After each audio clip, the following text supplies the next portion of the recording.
ਨਾਸ਼ਕ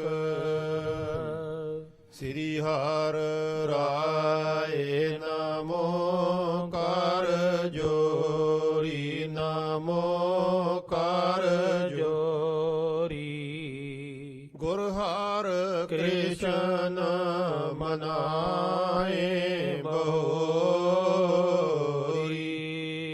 ਤੇਗ ਬਹਾਦਰ ਪਰਮ ਕਿਰਪਾਲਾ ਪਰਮ ਕਿਰਪਾਲਾ ਸ੍ਰੀ ਗੁਰ ਗੋਬਿੰਦ ਸਿੰਘ ਬਿਸਾਲਾ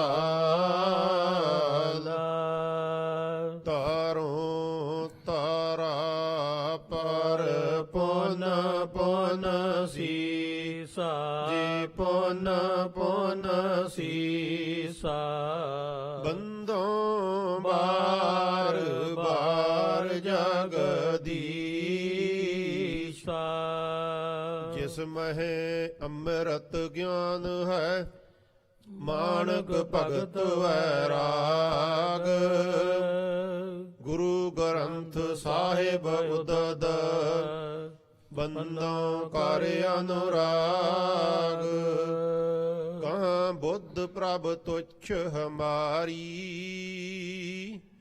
ਵਰ ਨ ਸਕੈ ਮਹਿਮਾ ਜੋ ਤਿਹਾਰੀ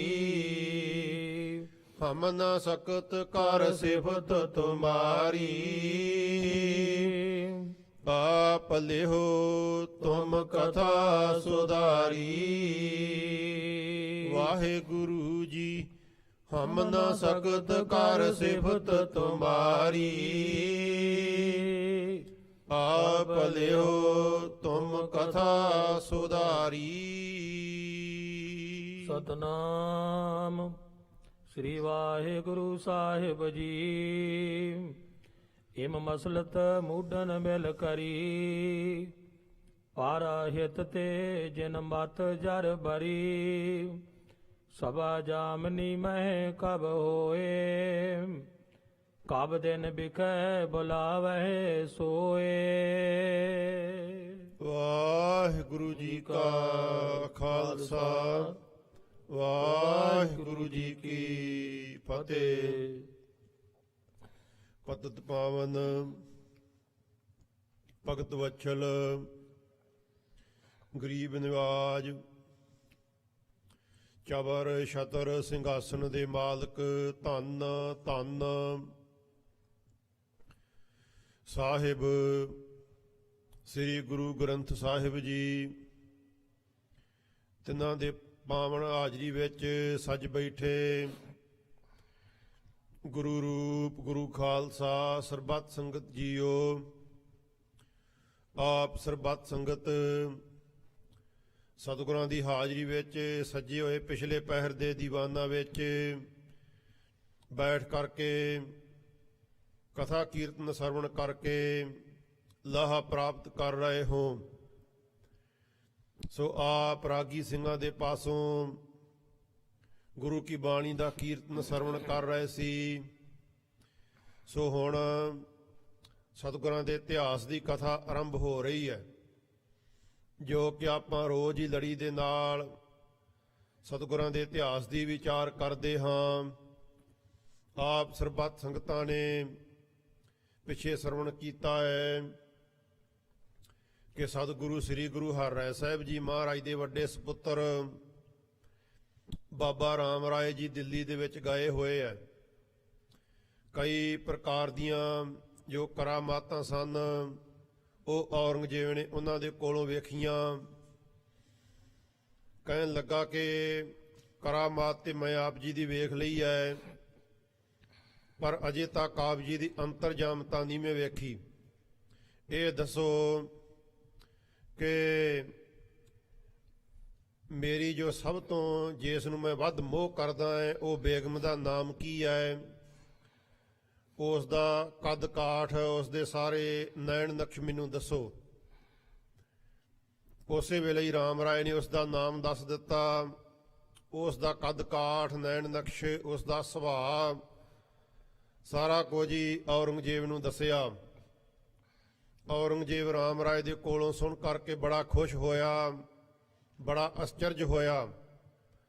ਨਾਲ ਹੀ ਇਹ ਗੱਲ ਜਾਣੀ ਕਿ ਜੋ ਗੁਰੂ ਦਾ ਪੁੱਤਰ ਹੈ ਇਸ ਤੋਂ ਕੋਈ ਗੱਲ ਲੁਕੀ ਛਿਪੀ ਨਹੀਂ। ਬਾਦਸ਼ਾਹ ਦੇ ਬੜਾ ਹੈਰਾਨ ਹੋਇਆ, ਬੜਾ ਸਤਿਕਾਰ ਕੀਤਾ ਉਹਨੇ ਗੁਰੂ ਸਾਹਿਬ ਦੇ ਸਪੁੱਤਰ ਬਾਬਾ ਰਾਮ ਰਾਏ ਦਾ। ਇਸ ਗੱਲ ਨੂੰ ਵੇਖ ਕਰਕੇ ਜੋ ਮੁੱਲਾ, ਕਾਜੀ, ਉਮਰਾਵ ਗੁਰੂ ਘਰ ਦੇ ਨਾਲ ਜੋ ਦੋਖ ਰੱਖਣ ਵਾਲੇ ਸਨ, ਈਰਖਾ ਰੱਖਣ ਵਾਲੇ ਸਨ, ਉਹ ਬੜਾ ਦੁਖੀ ਹੁੰਦੇ, ਬੜਾ ਵੇਖ ਕਰਕੇ ਸੜਦੇ। ਇੱਕ ਦਿਨ ਉਹਨਾਂ ਨੇ ਸਲਾਹ ਕੀਤੀ ਕਿ ਆਪਾਂ ਦੇ ਗੁਰੂ ਦੇ ਪੁੱਤਰ ਨੂੰ ਇੱਥੇ ਹੋਰ ਕਾਰਜ ਦੇ ਵਾਸਤੇ ਬੁਲਾਇਆ ਸੀ ਕਿ ਬਾਦਸ਼ਾਹ ਦੇ ਨਾਲ ਇਹਨਾਂ ਦੀ ਬਣਨੀ ਆਵੇਗੀ, ਔਰ ਜਦੋਂ ਗੁਰੂ ਦਾ ਪੁੱਤਰ ਜਾਂ ਗੁਰੂ ਇੱਥੇ ਆਵੇਗਾ ਤੇ ਆਪਾਂ ਉਸ ਨੂੰ ਇਸਲਾਮ ਦੇ ਵਿੱਚ ਲੈ ਆਵਾਂਗੇ। ਪਰ ਇਹ ਤੇ ਗੱਲ ਉਲਟ ਹੋ ਗਈ ਹੈ। ਬਾਦਸ਼ਾਹ ਔਰੰਗਜ਼ੇਬ ਤੇ ਉਹਨਾਂ ਦੇ ਗੋਣੀ ਗਾਈ ਜਾਂਦਾ ਹੈ, ਉਹਨਾਂ ਦੀ ਗੱਲ ਹੀ ਕਰਦਾ ਹੈ, ਗੁਰੂ ਦੇ ਪੁੱਤਰ ਨੂੰ ਵਾਰ-ਵਾਰ ਯਾਦ ਕਰਦਾ, ਬਹੁਤਾ ਸਮਾਂ ਉਸ ਦੇ ਨਾਲ ਬਤੀਤ ਕਰਦਾ ਹੈ। ਜਦੋਂ ਆਉਂਦਾ ਹੈ ਉਸ ਨੂੰ ਲਾਗੇ ਬਿਠਾ ਲੈਂਦਾ ਹੈ ਤੇ ਉਸ ਨੂੰ ਖਰਚ ਦੇ ਵਾਸਤੇ ਕਿੰਨੀ ਵੱਡੀ ਮਾਇਆ ਸਰਕਾਰੀ ਖਜ਼ਾਨੇ ਦੇ ਵਿੱਚੋਂ ਭੇਜਦਾ ਹੈ। ਔਰ ਨਿਰੀ ਮਾਇਆ ਹੀ ਨਹੀਂ, ਹੋਰ ਵੀ ਕੋਈ ਵਸਤੂ ਔਰੰਗਜ਼ੇਬ ਨੂੰ ਚੰਗੀ ਆਵੇ, ਕਿਸੇ ਦੇਸ਼ ਦੇ ਵਿੱਚੋਂ ਫਲ ਆ ਜਾਵੇ, ਕਿਸੇ ਦੇ ਕੋਲੋਂ ਕੋਈ ਬਸਤਰ ਆ ਜਾਵੇ ਚੰਗਾ, ਉਹ ਵੀ ਗੁਰੂ ਦੇ ਪੁੱਤਰ ਨੂੰ ਦੇਖ ਕਰਕੇ ਤੇ ਬੜੀ ਪੂਜਾ ਕਰਦਾ ਹੈ, ਸੇਵਾ ਕਰਦਾ ਹੈ, ਉਸ ਨੂੰ ਆਪਣੇ ਤੋਂ ਉੱਚਾ ਸਮਝਦਾ ਹੈ। ਉਹ ਕਹਿੰਦੇ ਇਸ ਤਰ੍ਹਾਂ ਕਰਨ ਦੇ ਨਾਲ ਆਪਣੀ ਨਿਰਾਦਰੀ ਹੋ ਰਹੀ ਹੈ। ਆਪਾਂ ਐਡੇ ਸਿਆਣੇ, ਦੁਨੀਆ ਦੇ ਲੋਕ ਆ ਕਰਕੇ ਸਾਡੇ ਤੋਂ ਸਲਾਹਾਂ ਲੈਂਦੇ ਨੇ, ਸਾਡੀ ਸਿਆਣਪ ਤੇ ਮਾਣ ਕਰਦੇ ਨੇ, ਸਾਨੂੰ ਪੁੱਛ ਕਰਕੇ ਚੱਲਦੇ ਨੇ, ਤੇ ਇੱਕ ਹਿੰਦੂਆ ਕਰਕੇ ਆਪਾਂ ਨੂੰ ਨੀਵਿਆਂ ਵਿਖਾਵੇ। ਇਹ ਗੱਲ ਆਪਣੇ ਆਸਤੇ ਬੜੀ ਲਾਹਨਤ ਦੇ ਯੋਗ ਹੈ, ਬੜੀ ਧ੍ਰਿਗਾਕਾਰ ਹੈ। ਇੱਕ ਛੋਟੀ ਉਮਰ ਦਾ ਮੁੰਡਾ ਹੈ, ਗੁਰੂ ਸਾਹਿਬ ਦੇ ਸਪੁੱਤਰ ਨੂੰ ਇਸ ਤਰ੍ਹਾਂ ਕਹਿ ਰਹੇ ਨੇ ਕਿ ਉਹ ਆਣ ਕਰਕੇ ਸਾਨੂੰ ਨੀਵੇਂ ਵਿਖਾ ਰਿਹਾ ਹੈ। ਕਹਿਣ ਲੱਗੇ ਕਿ ਆਪਾਂ ਇਸ ਤਰ੍ਹਾਂ ਇਸ ਦੇ ਨਾਲ ਵਾਰਾ ਸਾਰਾ ਨਹੀਂ ਲੈ ਸਕਦੇ, ਆਪਾਂ ਇਸ ਦੇ ਨਾਲ ਕਿਸੇ ਪ੍ਰਕਾਰ ਚਰਚਾ ਕਰੀਏ ਤੇ ਚਰਚਾ ਆਪਾਂ ਸਾਰੇ ਇੱਕ ਪਾਸੇ ਬੈਠ ਜਾਈਏ, ਇੱਕ ਪਾਸੇ ਇੱਕ ਗੱਲ ਕਰੀਏ, ਕੋਈ ਇੱਕ ਗੱਲ ਕਰੇ ਤੇ ਦੂਸਰਾ ਉਸ ਗੱਲ ਦੀ ਪ੍ਰੋੜਤਾ ਕਰੇ ਕਿ ਠੀਕ ਹੈ ਗੱਲ ਇਸੇ ਪ੍ਰਕਾਰ ਹੀ ਹੈ। ਦਲੀਲਾਂ ਦੇ ਕਰਕੇ ਆਪਣੀ ਗੱਲ ਸਾਬਤ ਕਰੀਏ ਔਰ ਗੁਰੂ ਦੇ ਪੁੱਤਰ ਨੂੰ ਸਭਾ ਦੇ ਵਿੱਚ ਚੁੱਪ ਕਰਵਾ ਦਈਏ। ਇੱਕ ਮੁੱਲਾ ਕਹਿਣ ਲੱਗਾ ਕਿ ਮੈਂ ਇਹਨਾਂ ਦਾ ਜੋ ਵੱਡਾ ਪੀਰ ਹੋਇਆ ਗੁਰੂ ਨਾਨਕ, ਉਹਦੀ ਬਾਣੀ ਇੱਕ ਵਾਰ ਸੁਣੀ ਸੀ, ਉਸ ਦੇ ਵਿੱਚ ਆਪਣੇ ਧਰਮ ਦੇ ਉਲਟ ਗੱਲ ਲਿਖੀ ਹੋਈ ਹੈ। ਉਹਨੇ ਲਿਖਿਆ ਹੈ ਕਿ ਲੱਖਾਂ ਪਤਾਲ ਨੇ, ਲੱਖਾਂ ਆਕਾਸ਼ ਨੇ, ਕਈ ਸੂਰਜ ਨੇ, ਕਈ ਚੰਦ ਨੇ, ਤੇ ਆਪਣੇ ਜੋ ਮੁਹੰਮਦ ਸਾਹਿਬ ਹੈ ਉਹਨਾਂ ਨੇ ਤੇ 14 ਤਬਕੀ ਲਿਖੇ ਹੈ, 7 ਪਤਾਲ ਲਿਖੇ ਆ ਔਰ 7 ਆਕਾਸ਼ ਲਿਖੇ ਨੇ। ਇਸ ਗੱਲ ਨੂੰ ਲੈ ਕਰਕੇ ਆਪਾਂ ਗੁਰੂ ਦੇ ਪੁੱਤਰ ਦੇ ਨਾਲ ਚਰਚਾ ਕਰੀਏ। ਇਸ ਗੱਲ ਦੇ ਨਾਲ ਆਪਣੇ ਨਾਲ ਬਾਦਸ਼ਾਹ ਵੀ ਰਲ ਜਾਵੇਗਾ, ਕਿਉਂ ਕਰਕੇ ਇਹ ਗੱਲ ਹੈ ਆਪਣੇ ਧਰਮ ਦੇ ਉਲਟ, ਇਸਲਾਮ ਦੇ ਉਲਟ। ਤੇ ਜੋ ਬਾਦਸ਼ਾਹ ਔਰੰਗਜ਼ੇਬ ਹੈ ਉਹ ਇਸਲਾਮ ਦੀ ਹੇਠੀ ਨਹੀਂ ਕਦੀ ਵਾਸਤੇ ਸਹਾਰੇਗਾ, ਉਹ ਆਪਣੇ ਨਾਲ ਹੋ ਕਰਕੇ ਤੇ ਰਾਮ ਰਾਏ ਦੇ ਨਾਲ ਗੱਲ ਕਰੇਗਾ। ਆਪਾਂ ਇਹਨਾਂ ਗੱਲਾਂ ਦੇ ਵਿੱਚ ਰਾਮ ਰਾਏ ਨੂੰ ਝੂਠਾ ਕਰ ਦਈਏ, ਚੁੱਪ ਕਰਵਾ ਦਈਏ, ਆਪੇ ਰਾਮ ਰਾਏ ਦਾ ਜੋ ਹੈ ਨਰਾਦਰੀ ਹੋ ਜਾਵੇਗੀ, ਬਾਦਸ਼ਾਹ ਵੀ ਸਤਿਕਾਰ ਕਰਨੋਂ ਘਟ ਜਾਵੇਗਾ। ਤੇ ਕਹਿਣ ਲੱਗੇ ਆਪਾਂ ਜੋ ਵੀ ਗੱਲ ਕਰਨੀ ਹੈ ਆਪਾਂ ਸਾਰੇ ਇੱਕ ਗੱਲ ਕਰਨੀ ਹੈ ਤੇ ਕਰਨੀ ਰਾਮ ਰਾਏ ਦੇ ਉਲਟ ਹੈ। ਜੇ ਰਾਮ ਰਾਏ ਜਿਹੜੀ ਗੱਲ ਨੂੰ ਕਵੇ ਕਿ ਇਹ ਗੱਲ ਠੀਕ ਹੈ ਆਪਾਂ ਉਸ ਗੱਲ ਨੂੰ ਰੱਦ ਕਰਨਾ ਹੈ, ਜਿਹੜੀ ਗੱਲ ਨੂੰ ਉਹ ਮੰਡਣ ਕਰੇ ਆਪਾਂ ਉਸ ਗੱਲ ਦਾ ਖੰਡਨ ਕਰਨਾ ਹੈ, ਜਿਹੜੀ ਗੱਲ ਦਾ ਉਹ ਖੰਡਨ ਕਰੇ ਆਪਾਂ ਉਸ ਗੱਲ ਦਾ ਮੰਡਣ ਕਰਨਾ ਹੈ। ਇਸ ਤਰੀਕੇ ਦੇ ਨਾਲ ਆਪਾਂ ਸਾਰਿਆਂ ਬੈਠ ਕਰਕੇ ਤੇ ਰਾਮ ਰਾਏ ਦੇ ਨਾਲ ਚਰਚਾ ਕਰੀਏ। ਜਦੋਂ ਰਾਮ ਰਾਏ ਬਾਦਸ਼ਾਹ ਦੇ ਕੋਲ ਆਵੇ ਤੇ ਆਪਾਂ ਇਸੇ ਗੱਲ ਨੂੰ ਲੈ ਕਰਕੇ ਚਰਚਾ ਸ਼ੁਰੂ ਕਰ ਦਈਏ ਕਿ ਜੋ ਆਕਾਸ਼ ਤੇ ਪਤਾਲ ਨੇ ਇਹ 7 ਨੇ, ਉਹੀ ਮੁਹੰਮਦ ਸਾਹਿਬ ਨੂੰ ਪਤਾ ਸੀ 7 ਦਾ, ਹੋਰ ਕਿਸੇ ਨੂੰ ਪਤਾ ਨਹੀਂ। ਸਾਡੇ ਕੋਲ ਤੇ ਇੱਕ ਤੋਂ ਵੱਧ ਜਾਣਕਾਰੀ ਨਹੀਂ ਤੇ ਤੁਸਾਂ ਕਿੱਥੋਂ ਲੱਖ ਦਿਸ ਦਿੱਤੇ ਨੇ। ਤੁਸਾਂ ਕਿੱਥੋਂ ਬਹੁਤ ਜ਼ਿਆਦਾ ਸੂਰਜ ਗਿਣ ਦਿੱਤੇ ਨੇ, ਚੰਦਰਮਾ ਗਿਣ ਦਿੱਤੇ ਨੇ। ਇਸ ਗੱਲ ਨੂੰ ਲੈ ਕਰਕੇ ਆਪਾਂ ਰਾਮ ਰਾਏ ਦੇ ਨਾਲ ਬਾਦਸ਼ਾਹ ਦੀ ਹਾਜ਼ਰੀ ਦੇ ਵਿੱਚ ਚਰਚਾ ਕਰੀਏ ਤੇ ਔਰ ਜੋ ਰਾਮ ਰਾਏ ਇਹਨੂੰ ਚੁੱਪ ਕਰਵਾ ਦਈਏ। ਇਸ ਤਰੀਕੇ ਦੇ ਨਾਲ ਜੋ ਮੂਰਖ ਕਾਜੀ ਮੁੱਲਾ ਮਲਾਣੇ ਹੈ ਉਹਨਾਂ ਨੇ ਸਲਾਹ ਕੀਤੀ ਹੈ, ਮਸਲਤ ਕੀਤੀ ਹੈ ਕਿ ਹੁਣ ਜਦੋਂ ਬਾਦਸ਼ਾਹ ਦੇ ਕੋਲ ਰਾਮ ਰਾਏ ਚੱਲ ਕਰਕੇ ਆਵੇਗਾ ਇਸੇ ਤਰੀਕੇ ਨਾਲ ਗੱਲ ਹੋਵੇਗੀ, ਇਸੇ ਹੀ ਵਿਸ਼ੇ ਤੇ ਗੱਲ ਹੋਵੇਗੀ। ਸਾਰਿਆਂ ਤਿਆਰੀ ਕਰ ਲਈ ਹੈ। ਇੱਥੋਂ ਤੱਕ ਆਪ ਜੀ ਨੇ ਕੱਲ ਦੇ ਅਧਿਆਇ ਦੇ ਵਿੱਚ ਕਥਾ ਸਰਵਣ ਕੀਤੀ ਸੀ। ਇਸ ਤੋਂ ਅੱਗੇ ਜੋ ਸਤਿਗੁਰਾਂ ਦੇ ਇਤਿਹਾਸ ਦੀ ਕਥਾ ਆਰੰਭ ਹੋ ਰਹੀ ਹੈ। ਆਪ ਸਰਬੱਤ ਸੰਗਤ ਮਨ ਚਿੱਤ ਬਿਰਤੀ ਨੂੰ ਇਕਾਗਰ ਕਰਕੇ ਸਤਿਗੁਰਾਂ ਦੇ ਇਤਿਹਾਸ ਦੀ ਕਥਾ ਸਰਵਣ ਕਰੀਏ। ਗੱਜ ਕੇ ਬੋਲੀਏ ਸਤਨਾਮ ਸ੍ਰੀ ਵਾਹਿਗੁਰੂ ਜੀ। ਵਾਹਿਗੁਰੂ ਜੀ। ਇਮ ਮਸਲਤ ਮੂਡਨ ਬਿਲ ਕਰੀ। ਇਸ ਤਰੀਕੇ ਦੇ ਨਾਲ ਇਹਨਾਂ ਮੂਰਖ ਹੰਕਾਰੀਆਂ ਨੇ, ਮੁੱਲਾਂ ਮਲਾਣਿਆਂ ਨੇ ਮਿਲ ਕਰਕੇ ਸਲਾਹ ਕੀਤੀ, ਮਸਲਤ ਕੀਤੀ ਕਿ ਇਸ ਤਰੀਕੇ ਦੇ ਨਾਲ ਗੁਰੂ ਦੇ ਪੁੱਤਰ ਨੂੰ ਗੱਲ ਕਰਕੇ ਉਸ ਦੇ ਨਾਲ ਚਰਚਾ ਕਰਕੇ ਤੇ ਹਰਾ ਦਈਏ, ਸਭਾ ਵਿੱਚ ਉਸ ਨੂੰ ਚੁੱਪ ਕਰਵਾ ਦਈਏ। ਪਰ ਹਿਤ ਤੇ ਜਿਨ ਮਤ ਜਰ ਬਰੀ। ਤੇ ਹੋਰ ਕੋਈ ਕਵੀ ਜੀ ਕਹਿੰਦੇ ਕਾਰਨ ਨਹੀਂ। ਰਾਮ ਰਾਏ ਦੀ ਹੋ ਰਹੀ ਹੈ ਵਡਿਆਈ। ਲੋਕ ਸਾਰੇ ਥਾਂ ਥਾਂ ਉੱਤੇ ਚਰਚਾ ਕਰਦੇ ਨੇ ਕਿ ਗੁਰੂ ਦੇ ਪੁੱਤਰ ਕੋਲ ਬੜੀ ਸ਼ਕਤੀ ਹੈ, ਜੋ ਚਾਹਵੇ ਕਰ ਸਕਦਾ ਹੈ। ਗੁਰੂ ਦੇ ਪੁੱਤਰ ਦੇ ਦਰਸ਼ਨ ਕਰਨ ਦੇ ਵਾਸਤੇ ਭੀੜ ਲੱਗੀ ਰਹਿੰਦੀ ਲੋਕਾਂ ਦੇ ਵਿੱਚ। ਤੇ ਜੋ ਕਾਜੀ ਮੁੱਲਾ ਮਲਾਣੇ ਆ ਇਹ ਪਰ ਹਿੱਤ ਤੇ ਜਿਨ ਮਤ ਜਰ ਬਰੀ, ਪਰਾਏ ਦਾ ਹਿੱਤ ਵੇਖ ਕਰਕੇ, ਉਹਦੀ ਵਡਿਆਈ ਵੇਖ ਕਰਕੇ, ਲੋਕਾਂ ਦੇ ਨਾਲ ਪਿਆਰ ਵੇਖ ਕਰਕੇ ਤੇ ਇਹ ਸੜ ਬਲ ਰਹੇ ਨੇ।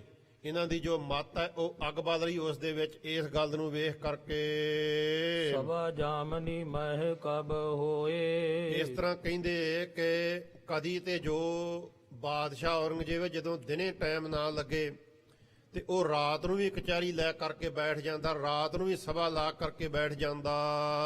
ਕਬ ਦਿਨ ਬਿਕੇ ਬੁਲਾਵੇ ਸੋਏ। ਤੇ ਕਦੀ ਉਹ ਜੋ ਬਾਦਸ਼ਾਹ ਸੀ ਸਭਾ ਦਿਨੇ ਲਾ ਲੈਂਦਾ, ਕਿਉਂਕਿ ਮਰਜ਼ੀ ਹੈ, ਕਿਹੜਾ ਕਿਸੇ ਨੇ ਪੁੱਛਣਾ ਸੀ।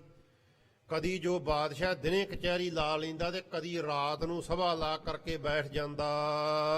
ਇੱਕ ਵਾਰ ਨਿਸ ਜਬ ਹੋਏ ਆਈ। ਇੱਕ ਵਾਰ ਕਹਿੰਦੇ ਕਿ ਰਾਤ ਜਿਸ ਵੇਲੇ ਰਾਤ ਪਈ, ਹਨੇਰਾ ਪਸਰ ਗਿਆ, ਸਾਹੋ ਬੈਠ ਤਬ ਸਭਾ ਲਗਾਈ। ਉਸ ਮੌਕੇ ਤੇ ਬਾਦਸ਼ਾਹ ਨੇ ਹੁਕਮ ਕਰ ਦਿੱਤਾ ਕਿ ਹੁਣ ਕਚਹਿਰੀ ਲੱਗੇਗੀ, ਹੁਣ ਸਭਾ ਲੱਗੇਗੀ।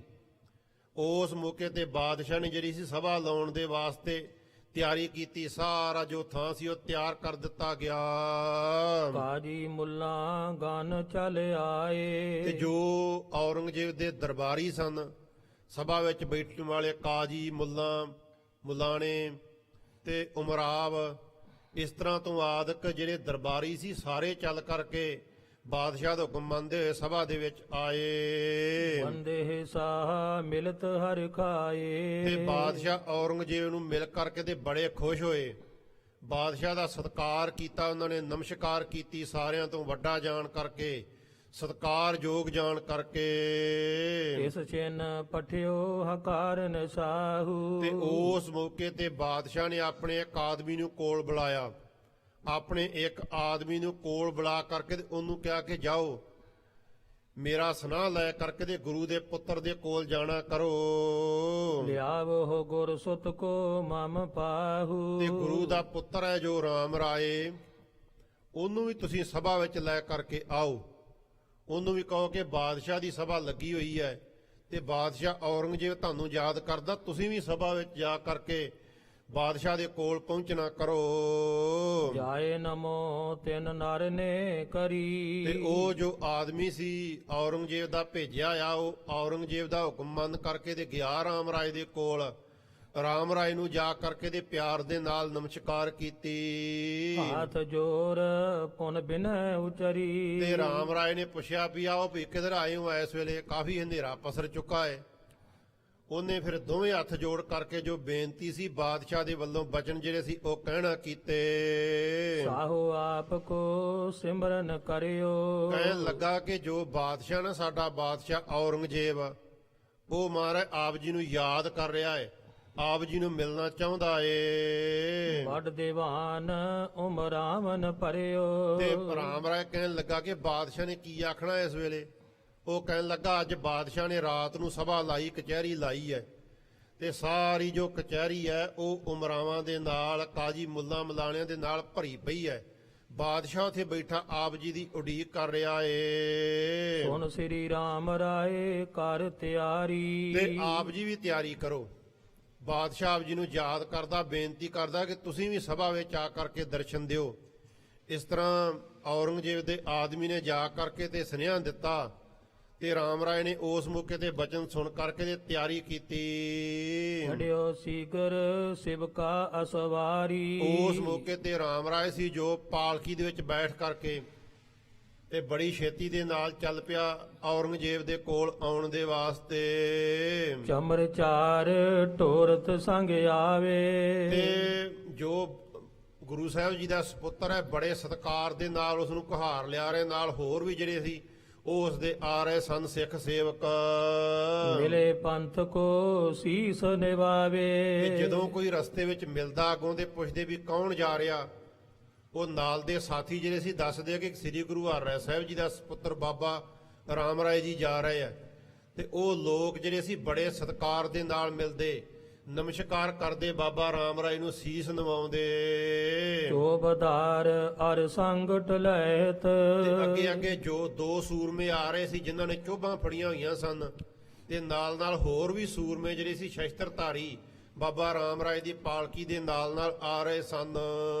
ਗਨ ਤੁਰਕਨ ਕੋ ਕਰਤਾ ਜੈਤ। ਕਵੀ ਜੀ ਕਹਿੰਦੇ ਇਸ ਤਰੀਕੇ ਦੇ ਨਾਲ ਬਾਬਾ ਰਾਮ ਰਾਏ ਪਾਲਕੀ ਵਿੱਚ ਬੈਠ ਕਰਕੇ ਆ ਰਿਹਾ ਸੀ। ਜੋ ਸਾਰੇ ਤੁਰਕਾਂ ਦੇ ਉੱਤੇ ਜਿੱਤ ਪ੍ਰਾਪਤ ਕਰਨ ਵਾਲਾ ਸੂਰਮਾ ਹੈ ਬਾਬਾ ਰਾਮ ਰਾਏ। ਆਏ ਦੁਰਗ ਕੇ ਬਿਕੈ ਪਰਵੇਸਾ। ਇਸ ਤਰ੍ਹਾਂ ਪਾਲਕੀ ਵਿੱਚ ਬੈਠ ਕਰਕੇ ਬਾਬਾ ਰਾਮ ਰਾਏ ਜਿਹੜਾ ਸੀ ਆਪਣੇ ਸਾਥੀਆਂ ਨੂੰ ਨਾਲ ਲੈ ਕਰਕੇ ਤੇ ਸਿੱਧਾ ਜੋ ਸੀ ਉਹ ਜਿੱਥੇ ਸਭਾ ਲੱਗੀ ਹੋਈ ਸੀ ਕਿਲੇ ਦੇ ਵਿੱਚ, ਉੱਥੇ ਆ ਕਰਕੇ ਪ੍ਰਵੇਸ਼ ਹੋਇਆ। ਸਭਾ ਸਾਹੇ ਕੀ ਜਹਾਂ ਵਸੇਸਾ। ਜਿੱਥੇ ਵਿਸ਼ੇਸ਼ ਕਰਕੇ ਸਭਾ ਲੱਗੀ ਹੋਈ ਸੀ, ਬਾਦਸ਼ਾਹ ਔਰੰਗਜ਼ੇਬ ਨੇ ਰਾਤ ਕਚਹਿਰੀ ਲਾਈ ਹੋਈ ਸੀ। ਸੁੰਦਰ ਚੌਂਕੀ ਰਖੀ ਡਸਾਏ। ਤੇ ਉੱਥੇ ਰਾਮ ਰਾਏ ਦੇ ਬੈਠਣ ਦੇ ਵਾਸਤੇ ਸਤਿਕਾਰ ਵਜੋਂ ਸੁੰਦਰ ਚੌਂਕੀ ਉੱਥੇ ਰੱਖੀ ਹੋਈ ਸੀ। ਬੜੀ ਸਜਾ ਕਰਕੇ ਸਭਾ ਦੇ ਵਿੱਚ ਵੱਖਰਾ ਆਸਣ ਲਾਇਆ ਹੋਇਆ ਸੀ ਬਾਬਾ ਰਾਮ ਰਾਏ ਦਾ। ਉਜਲ ਸੁਜਨੀ ਤੇ ਸਭ ਛਾਏ। ਤੇ ਉਸ ਚੌਂਕੀ ਦੇ ਉੱਤੇ ਉਜਲ ਚਿੱਟੇ ਰੰਗ ਦੀ ਸੁਜਨੀ ਕੀ ਹੈ ਬਸਤਰ ਵਿਛਾਇਆ ਹੋਇਆ ਸੀ। ਸੁਜਨੀ ਉਹ ਬਸਤਰ ਹੁੰਦਾ ਜਿਸ ਨੂੰ ਕਢਾਈ ਕੀਤੀ ਹੋਈ, ਜਿਸ ਦੇ ਉੱਤੇ ਕਈ ਪ੍ਰਕਾਰ ਦੀਆਂ ਫੁੱਲ ਬੂਟੇ ਪਾਏ ਹੋਣ, ਪੰਛੀਆਂ ਦੇ ਚਿੱਤਰ ਉਸ ਤੇ ਉਕਰੇ ਹੋਣ, ਤੇ ਉਹ ਕਢਾਈ ਕੀਤੀ ਹੋਈ ਚਿੱਟੇ ਰੰਗ ਦਾ ਜੋ ਬਸਤਰ ਸੀ ਉਹ ਉਸ ਚੌਂਕੀ ਦੇ ਉੱਤੇ ਵਿਛਾਇਆ ਹੋਇਆ ਸੀ, ਜਿਸ ਦੇ ਉੱਤੇ ਬੜੀ ਸੁੰਦਰ ਵੇਲ ਬੂਟੀਆਂ ਪਾ ਕਰਕੇ ਕਢਾਈ ਕੀਤੀ ਹੋਈ ਸੀ। ਜਾਏ ਸਭਾ ਚੌਂਕੀ ਪਰ ਬੈਸੇ। ਤੇ ਰਾਮ ਰਾਏ ਜਿਹੜਾ ਸੀ ਉਹ ਪਾਲਕੀ ਬਾਹਰ ਰਖਾ ਕਰਕੇ ਤੇ ਔਰੰਗਜ਼ੇਬ ਦੀ ਸਭਾ ਦੇ ਵਿੱਚ ਪ੍ਰਵੇਸ਼ ਹੋਏ। ਤੇ ਜਾ ਕਰਕੇ ਜਿੱਥੇ ਸਥਾਨ ਸੀ ਚੌਂਕੀ ਡਾਈ ਹੋਈ ਸੀ, ਉਸ ਚੌਂਕੀ ਦੇ ਉੱਤੇ ਬਾਬਾ ਰਾਮ ਰਾਏ ਜੀ ਬੈਠ ਗਏ। ਤਾਰਾ ਗਨ ਮੈਂ ਹੋਏ ਸਸ ਜੈਸੇ। ਕਵੀ ਜੀ ਕਹਿੰਦੇ ਕਿ ਗੁਰੂ ਦਾ ਪੁੱਤਰ ਔਰੰਗਜ਼ੇਬ ਦੀ ਸਭਾ ਵਿੱਚ ਬੈਠਾ ਇਸ ਤਰ੍ਹਾਂ ਸੋਭਾ ਪਾ ਰਿਹਾ ਸੀ ਜਿਸ ਤਰ੍ਹਾਂ ਬਹੁਤੇ ਤਾਰਿਆਂ ਵਿੱਚ ਚੰਦਰਮਾ ਸੋਭਾ ਪਾਉਂਦਾ ਹੈ। ਇਸ ਤਰੀਕੇ ਦੇ ਨਾਲ ਗੁਰੂ ਸਾਹਿਬ ਦੇ ਸੁਪੁੱਤਰ ਸੋਭਾ ਪਾ ਰਹੇ ਸਨ। ਦੁਐਕ ਕ ਦੇਖਤ ਹੈ ਅਕਲਾਏ। ਤੇ ਜਿਹੜੇ ਦੋਖੀ ਸੀ, ਈਰਖਾਲੂ ਸੀ, ਕਾਜੀ ਮੁੱਲਾ ਮਲਾਣੇ, ਉਹ ਵੇਖ ਕਰਕੇ ਤੇ ਬੜੇ ਦੁਖੀ ਹੋਏ। ਸਾਹੂ ਕਰਤ ਸਨਮਾਨ ਬਿਠਾਏ। ਤੇ ਬਾਦਸ਼ਾਹ ਔਰੰਗਜ਼ੇਬ ਨੇ ਬੜਾ ਭਾਰੀ ਸਨਮਾਨ ਕੀਤਾ, ਬੜਾ ਸਤਿਕਾਰ ਕੀਤਾ ਗੁਰੂ ਸਾਹਿਬ ਦੇ ਸੁਪੁੱਤਰ ਦਾ, ਤੇ ਸਤਿਕਾਰ ਦੇ ਨਾਲ ਆਪ ਬਾਬਾ ਰਾਮ ਰਾਏ ਨੂੰ ਬਿਠਾਉਣਾ ਕੀਤਾ। ਦੋਹਰਾ ਟਿਕ ਬੈਠੇ ਜਬ ਸਭਾ ਮਹਿ ਸ੍ਰੀ ਹਰਿ ਰਾਏ ਤਨੂਜ। ਸ੍ਰੀ ਗੁਰੂ ਹਰਿਰਾਏ ਸਾਹਿਬ ਜੀ ਦੇ ਸੁਪੁੱਤਰ ਬਾਬਾ ਰਾਮ ਰਾਏ ਜੀ ਜਦੋਂ ਸਭਾ ਵਿੱਚ ਟਿਕ ਕਰਕੇ ਬੈਠ ਗਏ, ਜਦੋਂ ਚੌਂਕੀ ਉੱਤੇ ਚੌਂਕੜਾ ਮਾਰ ਕਰਕੇ ਬਾਬਾ ਜੀ ਬੈਠ ਗਏ। ਇਲਮ ਹੰਕਾਰੀ ਪਰਸ ਪਰ ਕਰਤੇ ਪਏ ਰਮੂਜ। ਤੇ ਜਿਹੜੇ ਵਿਦਵਾਨ ਸੀ ਨਾ, ਆਪਣੀ ਵਿਦਿਆ ਦਾ ਜਿਨ੍ਹਾਂ ਨੂੰ ਹੰਕਾਰ ਸੀ, ਮੁੱਲਾ ਮਲਾਣੇ, ਕਾਜੀ ਅਸੀਂ ਬੜੇ ਪੜ੍ਹੇ ਹੋਏ ਆ, ਸਾਡੇ ਨਾਲ ਕੋਈ ਗੱਲ ਨਹੀਂ ਕਰ ਸਕਦਾ, ਤੇ ਉਹ ਜੋ ਮੂਰਖ ਲੋਕ ਸੀ, ਪੜ੍ਹਿਆ ਮੂਰਖ ਆਖੀਏ ਜਿਸ ਲੱਭ ਲੋਭ ਅਹੰਕਾਰਾ, ਮਹਾਰਾਜ ਕਹਿੰਦੇ ਉਹ ਪੜਿਆ ਵੀ ਮੂਰਖ ਹੀ ਹੈ ਜਿਹਨੂੰ ਹੰਕਾਰ ਕਰਕੇ ਬੈਠਾ ਆਪਣੀ ਵਿਦਿਆ ਦਾ, ਤੇ ਵਿਦਿਆ ਜਿਹੜੀ ਹੈ ਉਹ ਉਸ ਦਾ ਲੋਭ ਧਾਰਨ ਕਰਕੇ ਬੈਠਾ ਹੈ ਤੇ ਹੰਕਾਰ ਧਾਰਨ ਕੀਤਾ, ਉਹ ਮੂਰਖ ਹੈ।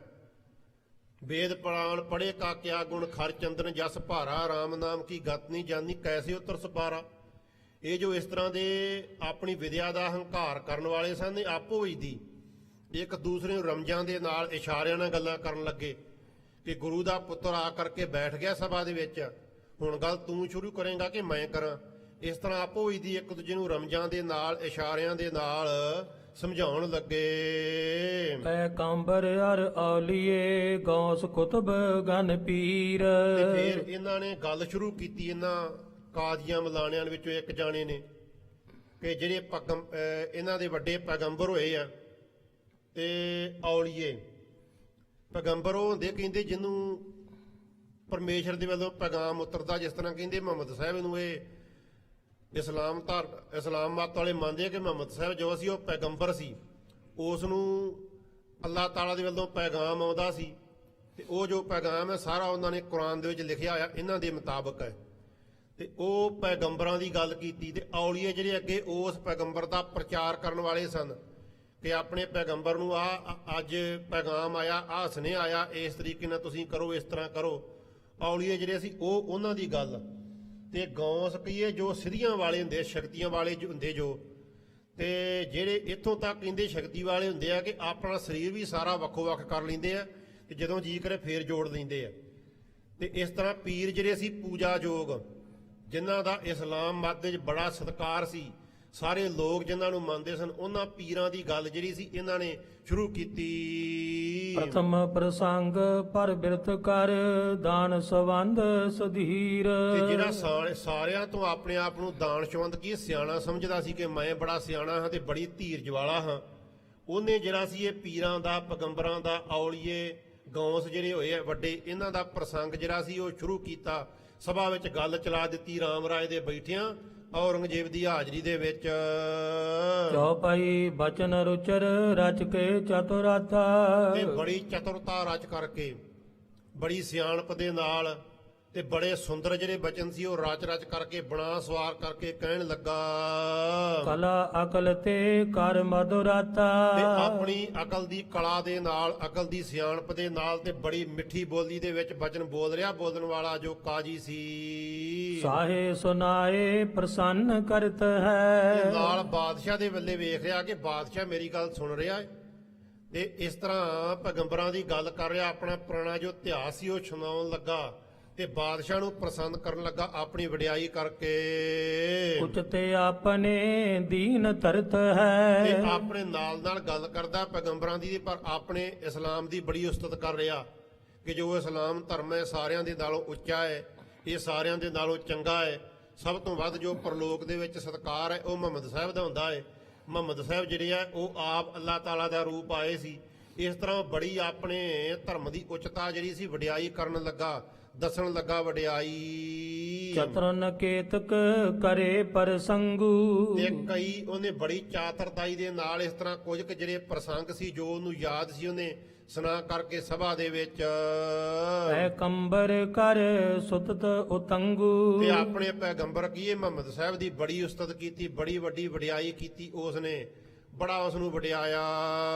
ਉਹਨੇ ਸਹਾਰ ਸਰਾਹਨ ਲਗ ਤਿਨ ਬਾਣੀ। ਤੇ ਫੇਰ ਉਹਨਾਂ ਦੀ ਜੋ ਬਾਣੀ ਹੈ ਨਾ ਕੁਰਾਨ ਸ਼ਰੀਫ, ਉਸ ਦੀ ਬੜੀ ਵਡਿਆਈ ਕਰਨ ਲੱਗਾ ਕਿ ਉਸ ਦੇ ਵਿੱਚ ਬੜੇ ਉੱਚੇ ਬਚਨ ਲਿਖੇ ਹੋਏ ਨੇ, ਉਹ ਪਰਮੇਸ਼ਰ ਦੇ ਨਾਲ ਮਿਲਾ ਦੇਣ ਵਾਲੀ, ਉਸ ਦੀ ਸਲਾਹਤਾ ਕਰਨ ਲੱਗਾ ਕੁਰਾਨ ਸ਼ਰੀਫ ਦੀ। ਜਿਸ ਬਿਦ ਉੱਚਾ ਵਚਨ ਵਖਾਨੀ।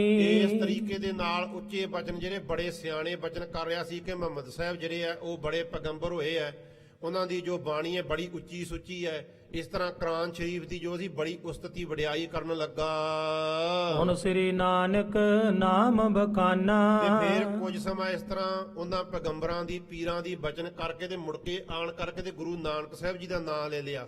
ਗੁਰੂ ਨਾਨਕ ਸਾਹਿਬ ਜੀ ਦਾ ਪ੍ਰਸੰਗ ਜਿਹੜਾ ਸੀ ਉਹ ਸ਼ੁਰੂ ਕਰ ਦਿੱਤਾ। ਸ਼ੇਰ ਪ੍ਰਸੰਗ ਤਿਨੂ ਕੇ ਨਾਨਾ। ਤੇ ਮੁੜ ਕੇ ਗੁਰੂ ਨਾਨਕ ਸਾਹਿਬ ਜੀ ਦੇ ਵਾਸਤੇ ਇਸ ਤਰ੍ਹਾਂ ਬਚਨ ਕਹਿਣ ਲੱਗਾ ਕਿ ਗੁਰੂ ਨਾਨਕ ਸਾਹਿਬ ਵੀ ਹੋਏ ਐ, ਉਹ ਇਸ ਤਰ੍ਹਾਂ ਗਏ, ਇਸ ਜਗ੍ਹਾ ਤੇ ਗਏ, ਇਸ ਤਰ੍ਹਾਂ ਕੀਤਾ ਉਹਨਾਂ ਨੇ। ਗੁਰੂ ਨਾਨਕ ਸਾਹਿਬ ਜੀ ਦੇ ਜਿਹੜੇ ਪ੍ਰਸੰਗ ਸੀ ਉਹ ਕਈ ਪ੍ਰਕਾਰ ਦੇ ਉਹ ਸੁਣਾਉਣ ਲੱਗਾ, ਬੋਲਣ ਲੱਗਾ। ਬਹੁਰ ਸੁਬਾਨੀ ਕੇਰ ਤੇ ਬਰਤੰਤਾ ਗੁਰੂ ਨਾਨਕ ਸਾਹਿਬ ਜੀ ਦੇ ਕੁਝ ਬਚਨ ਇਸ ਤਰ੍ਹਾਂ ਕਰਕੇ ਉਹਨਾਂ ਦੀ ਜੀਵਨੀ ਦੇ ਵਿੱਚੋਂ ਤੇ ਫਿਰ ਬਾਣੀ ਤੇ ਆ ਗਿਆ, ਕਿਉਂਕਿ ਗੱਲ ਤੇ ਨਾ ਇੱਥੇ ਲਿਆਉਣੀ ਸੀ ਕਿ ਬਾਣੀ ਵਿੱਚ ਆਹ ਗੱਲ ਲਿਖੀ ਹੋਈ ਹੈ। ਫਿਰ ਉਹਨੇ ਲਿਆ ਕਰਕੇ ਤੇ ਬਾਣੀ ਦੇ ਉੱਤੇ ਗੱਲ ਜਿਹੜੀ ਸੀ ਸ਼ੁਰੂ ਕੀਤੀ। ਜਿਸ ਮੈਂ ਪ੍ਰਭ ਕੋ ਕਹਿਓ ਬੇਅੰਤਾ ਕਹਿਣ ਲੱਗੇ ਕਿ ਇਹਨਾਂ ਨੇ ਇੱਕ ਬਾਣੀ ਲਿਖੀ ਹੈ, ਜੋ ਵੱਡੇ ਪੀਰ ਹੋਏ ਆ ਇਹਨਾਂ ਦੇ ਰਾਮ ਰਾਏ ਦੇ ਵੱਲੇ ਇਸ਼ਾਰਾ ਕਰਕੇ ਕਹਿੰਦਾ ਗੁਰੂ ਨਾਨਕ, ਉਹਨਾਂ ਨੇ ਇੱਕ ਬਾਣੀ ਲਿਖੀ ਹੈ ਤੇ ਉਸ ਬਾਣੀ ਦੇ ਵਿੱਚ ਪਰਮੇਸ਼ਰ ਨੂੰ ਬੇਅੰਤ ਕਿਹਾ ਕਿ ਉਸ ਦਾ ਕੋਈ ਅੰਤ ਨਹੀਂ ਹੈ, ਉਸ ਦੀ ਬੜੀ ਵੱਡੀ ਵਡਿਆਈ ਹੈ, ਕੋਈ ਜਾਣ ਨਹੀਂ ਸਕਦਾ। ਉਹਦੇ ਵਿੱਚ ਇਹਨਾਂ ਨੇ ਇਸ ਤਰ੍ਹਾਂ ਦੇ ਬਚਨ ਲਿਖੇ ਨੇ। ਲੱਖ ਪਤਾਲ ਲੱਖ ਆਕਾਸ਼ ਉਹ ਜਪਜੀ ਸਾਹਿਬ ਦੀ ਗੱਲ ਕਰਦਾ ਮੌਲਾਨਾ ਕਾਜੀ, ਜੋ ਗੱਲ ਕਰ ਰਿਹਾ, ਕਹਿੰਦਾ ਕਿ ਇਹਨਾਂ ਨੇ ਜਪਜੀ ਸਾਹਿਬ ਦੇ ਵਿੱਚ ਲਿਖਿਆ ਆ, ਵੱਡੇ ਇਹਨਾਂ ਦੇ ਜੋ ਹੋਏ ਆ ਗੁਰੂ ਨਾਨਕ, ਕਿ ਲੱਖਾਂ ਹੀ ਪਤਾਲ ਨੇ, ਲੱਖਾਂ ਹੀ ਆਕਾਸ਼ ਨੇ, ਤੇ ਲੱਖਾਂ ਤੋਂ ਵੀ ਵੱਧ ਨੇ। ਕੋਈ ਉਹਨਾਂ ਨੂੰ ਭਾਲ ਭਾਲ ਕਰਕੇ ਥੱਕ ਗਏ ਨੇ, ਉਹਨਾਂ ਤਾਂ ਵੀ ਅੰਤ ਨਹੀਂ ਆਇਆ। ਕਈ ਸੂਰਜ ਨੇ, ਕਈ ਚੰਦ ਨੇ, ਇਸ ਤਰ੍ਹਾਂ ਇਹਨਾਂ ਦੀ ਬਾਣੀ ਦੇ ਵਿੱਚ ਲਿਖਿਆ ਹੋਇਆ ਏ। ਇੱਕ ਬਾਣੀ ਮਹਿ ਕਹਿਓ ਪ੍ਰਕਾਸ਼ ਇੱਕ ਬਾਣੀ ਕੀ ਹੈ, ਕਹਿੰਦਾ ਜਪਜੀ ਸਾਹਿਬ ਦੇ ਵਿੱਚ ਇਹਨਾਂ ਨੇ ਇਹ ਸਾਰੀ ਗੱਲ ਜਿਹੜੀ ਲਿਖੀ ਹੋਈ ਹੈ ਕਿ ਬਹੁਤ ਪਤਾਲ ਨੇ, ਆਕਾਸ਼ ਨੇ, ਕਈ ਸੂਰਜ ਨੇ, ਕਈ ਚੰਦਰਮਾ ਨੇ। ਇਸ ਤਰ੍ਹਾਂ ਇਹਨਾਂ ਨੇ ਗੱਲ ਜਿਹੜੀ ਜਪਜੀ ਸਾਹਿਬ ਦੇ ਵਿੱਚ ਕਹੀ ਹੋਈ ਹੈ, ਇਹਨਾਂ ਦੇ ਵੱਡੇ ਪੀਰ ਗੁਰੂ ਨਾਨਕ ਸਾਹਿਬ ਜੀ ਨੇ। ਇਸ ਕੋ ਸੁਨ ਸੰਸੇ ਮੁਝ ਹੋਵਾ ਕਹਿਣ ਲੱਗਾ ਵੀ ਉਹ ਜੋ ਬਾਣੀ ਸੁਣ ਕਰਕੇ ਤੇ ਮੇਰੇ ਮਨ ਦੇ ਵਿੱਚ ਸ਼ੱਕ ਆ, ਮੇਰੇ ਮਨ ਦੇ ਵਿੱਚ ਬੜਾ ਭਾਰੀ ਸ਼ੰਕਾ ਉਸ ਮੌਕੇ ਤੇ ਪੈਦਾ ਹੋਇਆ। ਰਹਿਓ ਵਿਚਾਰ ਨਾ ਕਿਉਂ ਖੋਵਾ ਤੇ ਮੈਂ ਬੜੀ ਵਿਚਾਰ ਕੀਤੀ ਹੈ, ਜਾਂ ਇਸ ਤਰ੍ਹਾਂ ਕਹਿ ਲਈ ਕਿ ਉਹ ਕਹਿੰਦਾ ਬੜਿਆਂ ਵਿਦਵਾਨਾਂ ਦੇ ਨਾਲ ਮੈਂ ਵਿਚਾਰ ਕੀਤੀ, ਕਈਆਂ ਨੂੰ ਮਿਲਿਆ ਹੈ, ਪਰ ਮੇਰਾ ਸ਼ੱਕ ਅਜੇ ਤੱਕ ਕਿਸੇ ਨੇ ਦੂਰ ਨਹੀਂ ਕੀਤਾ।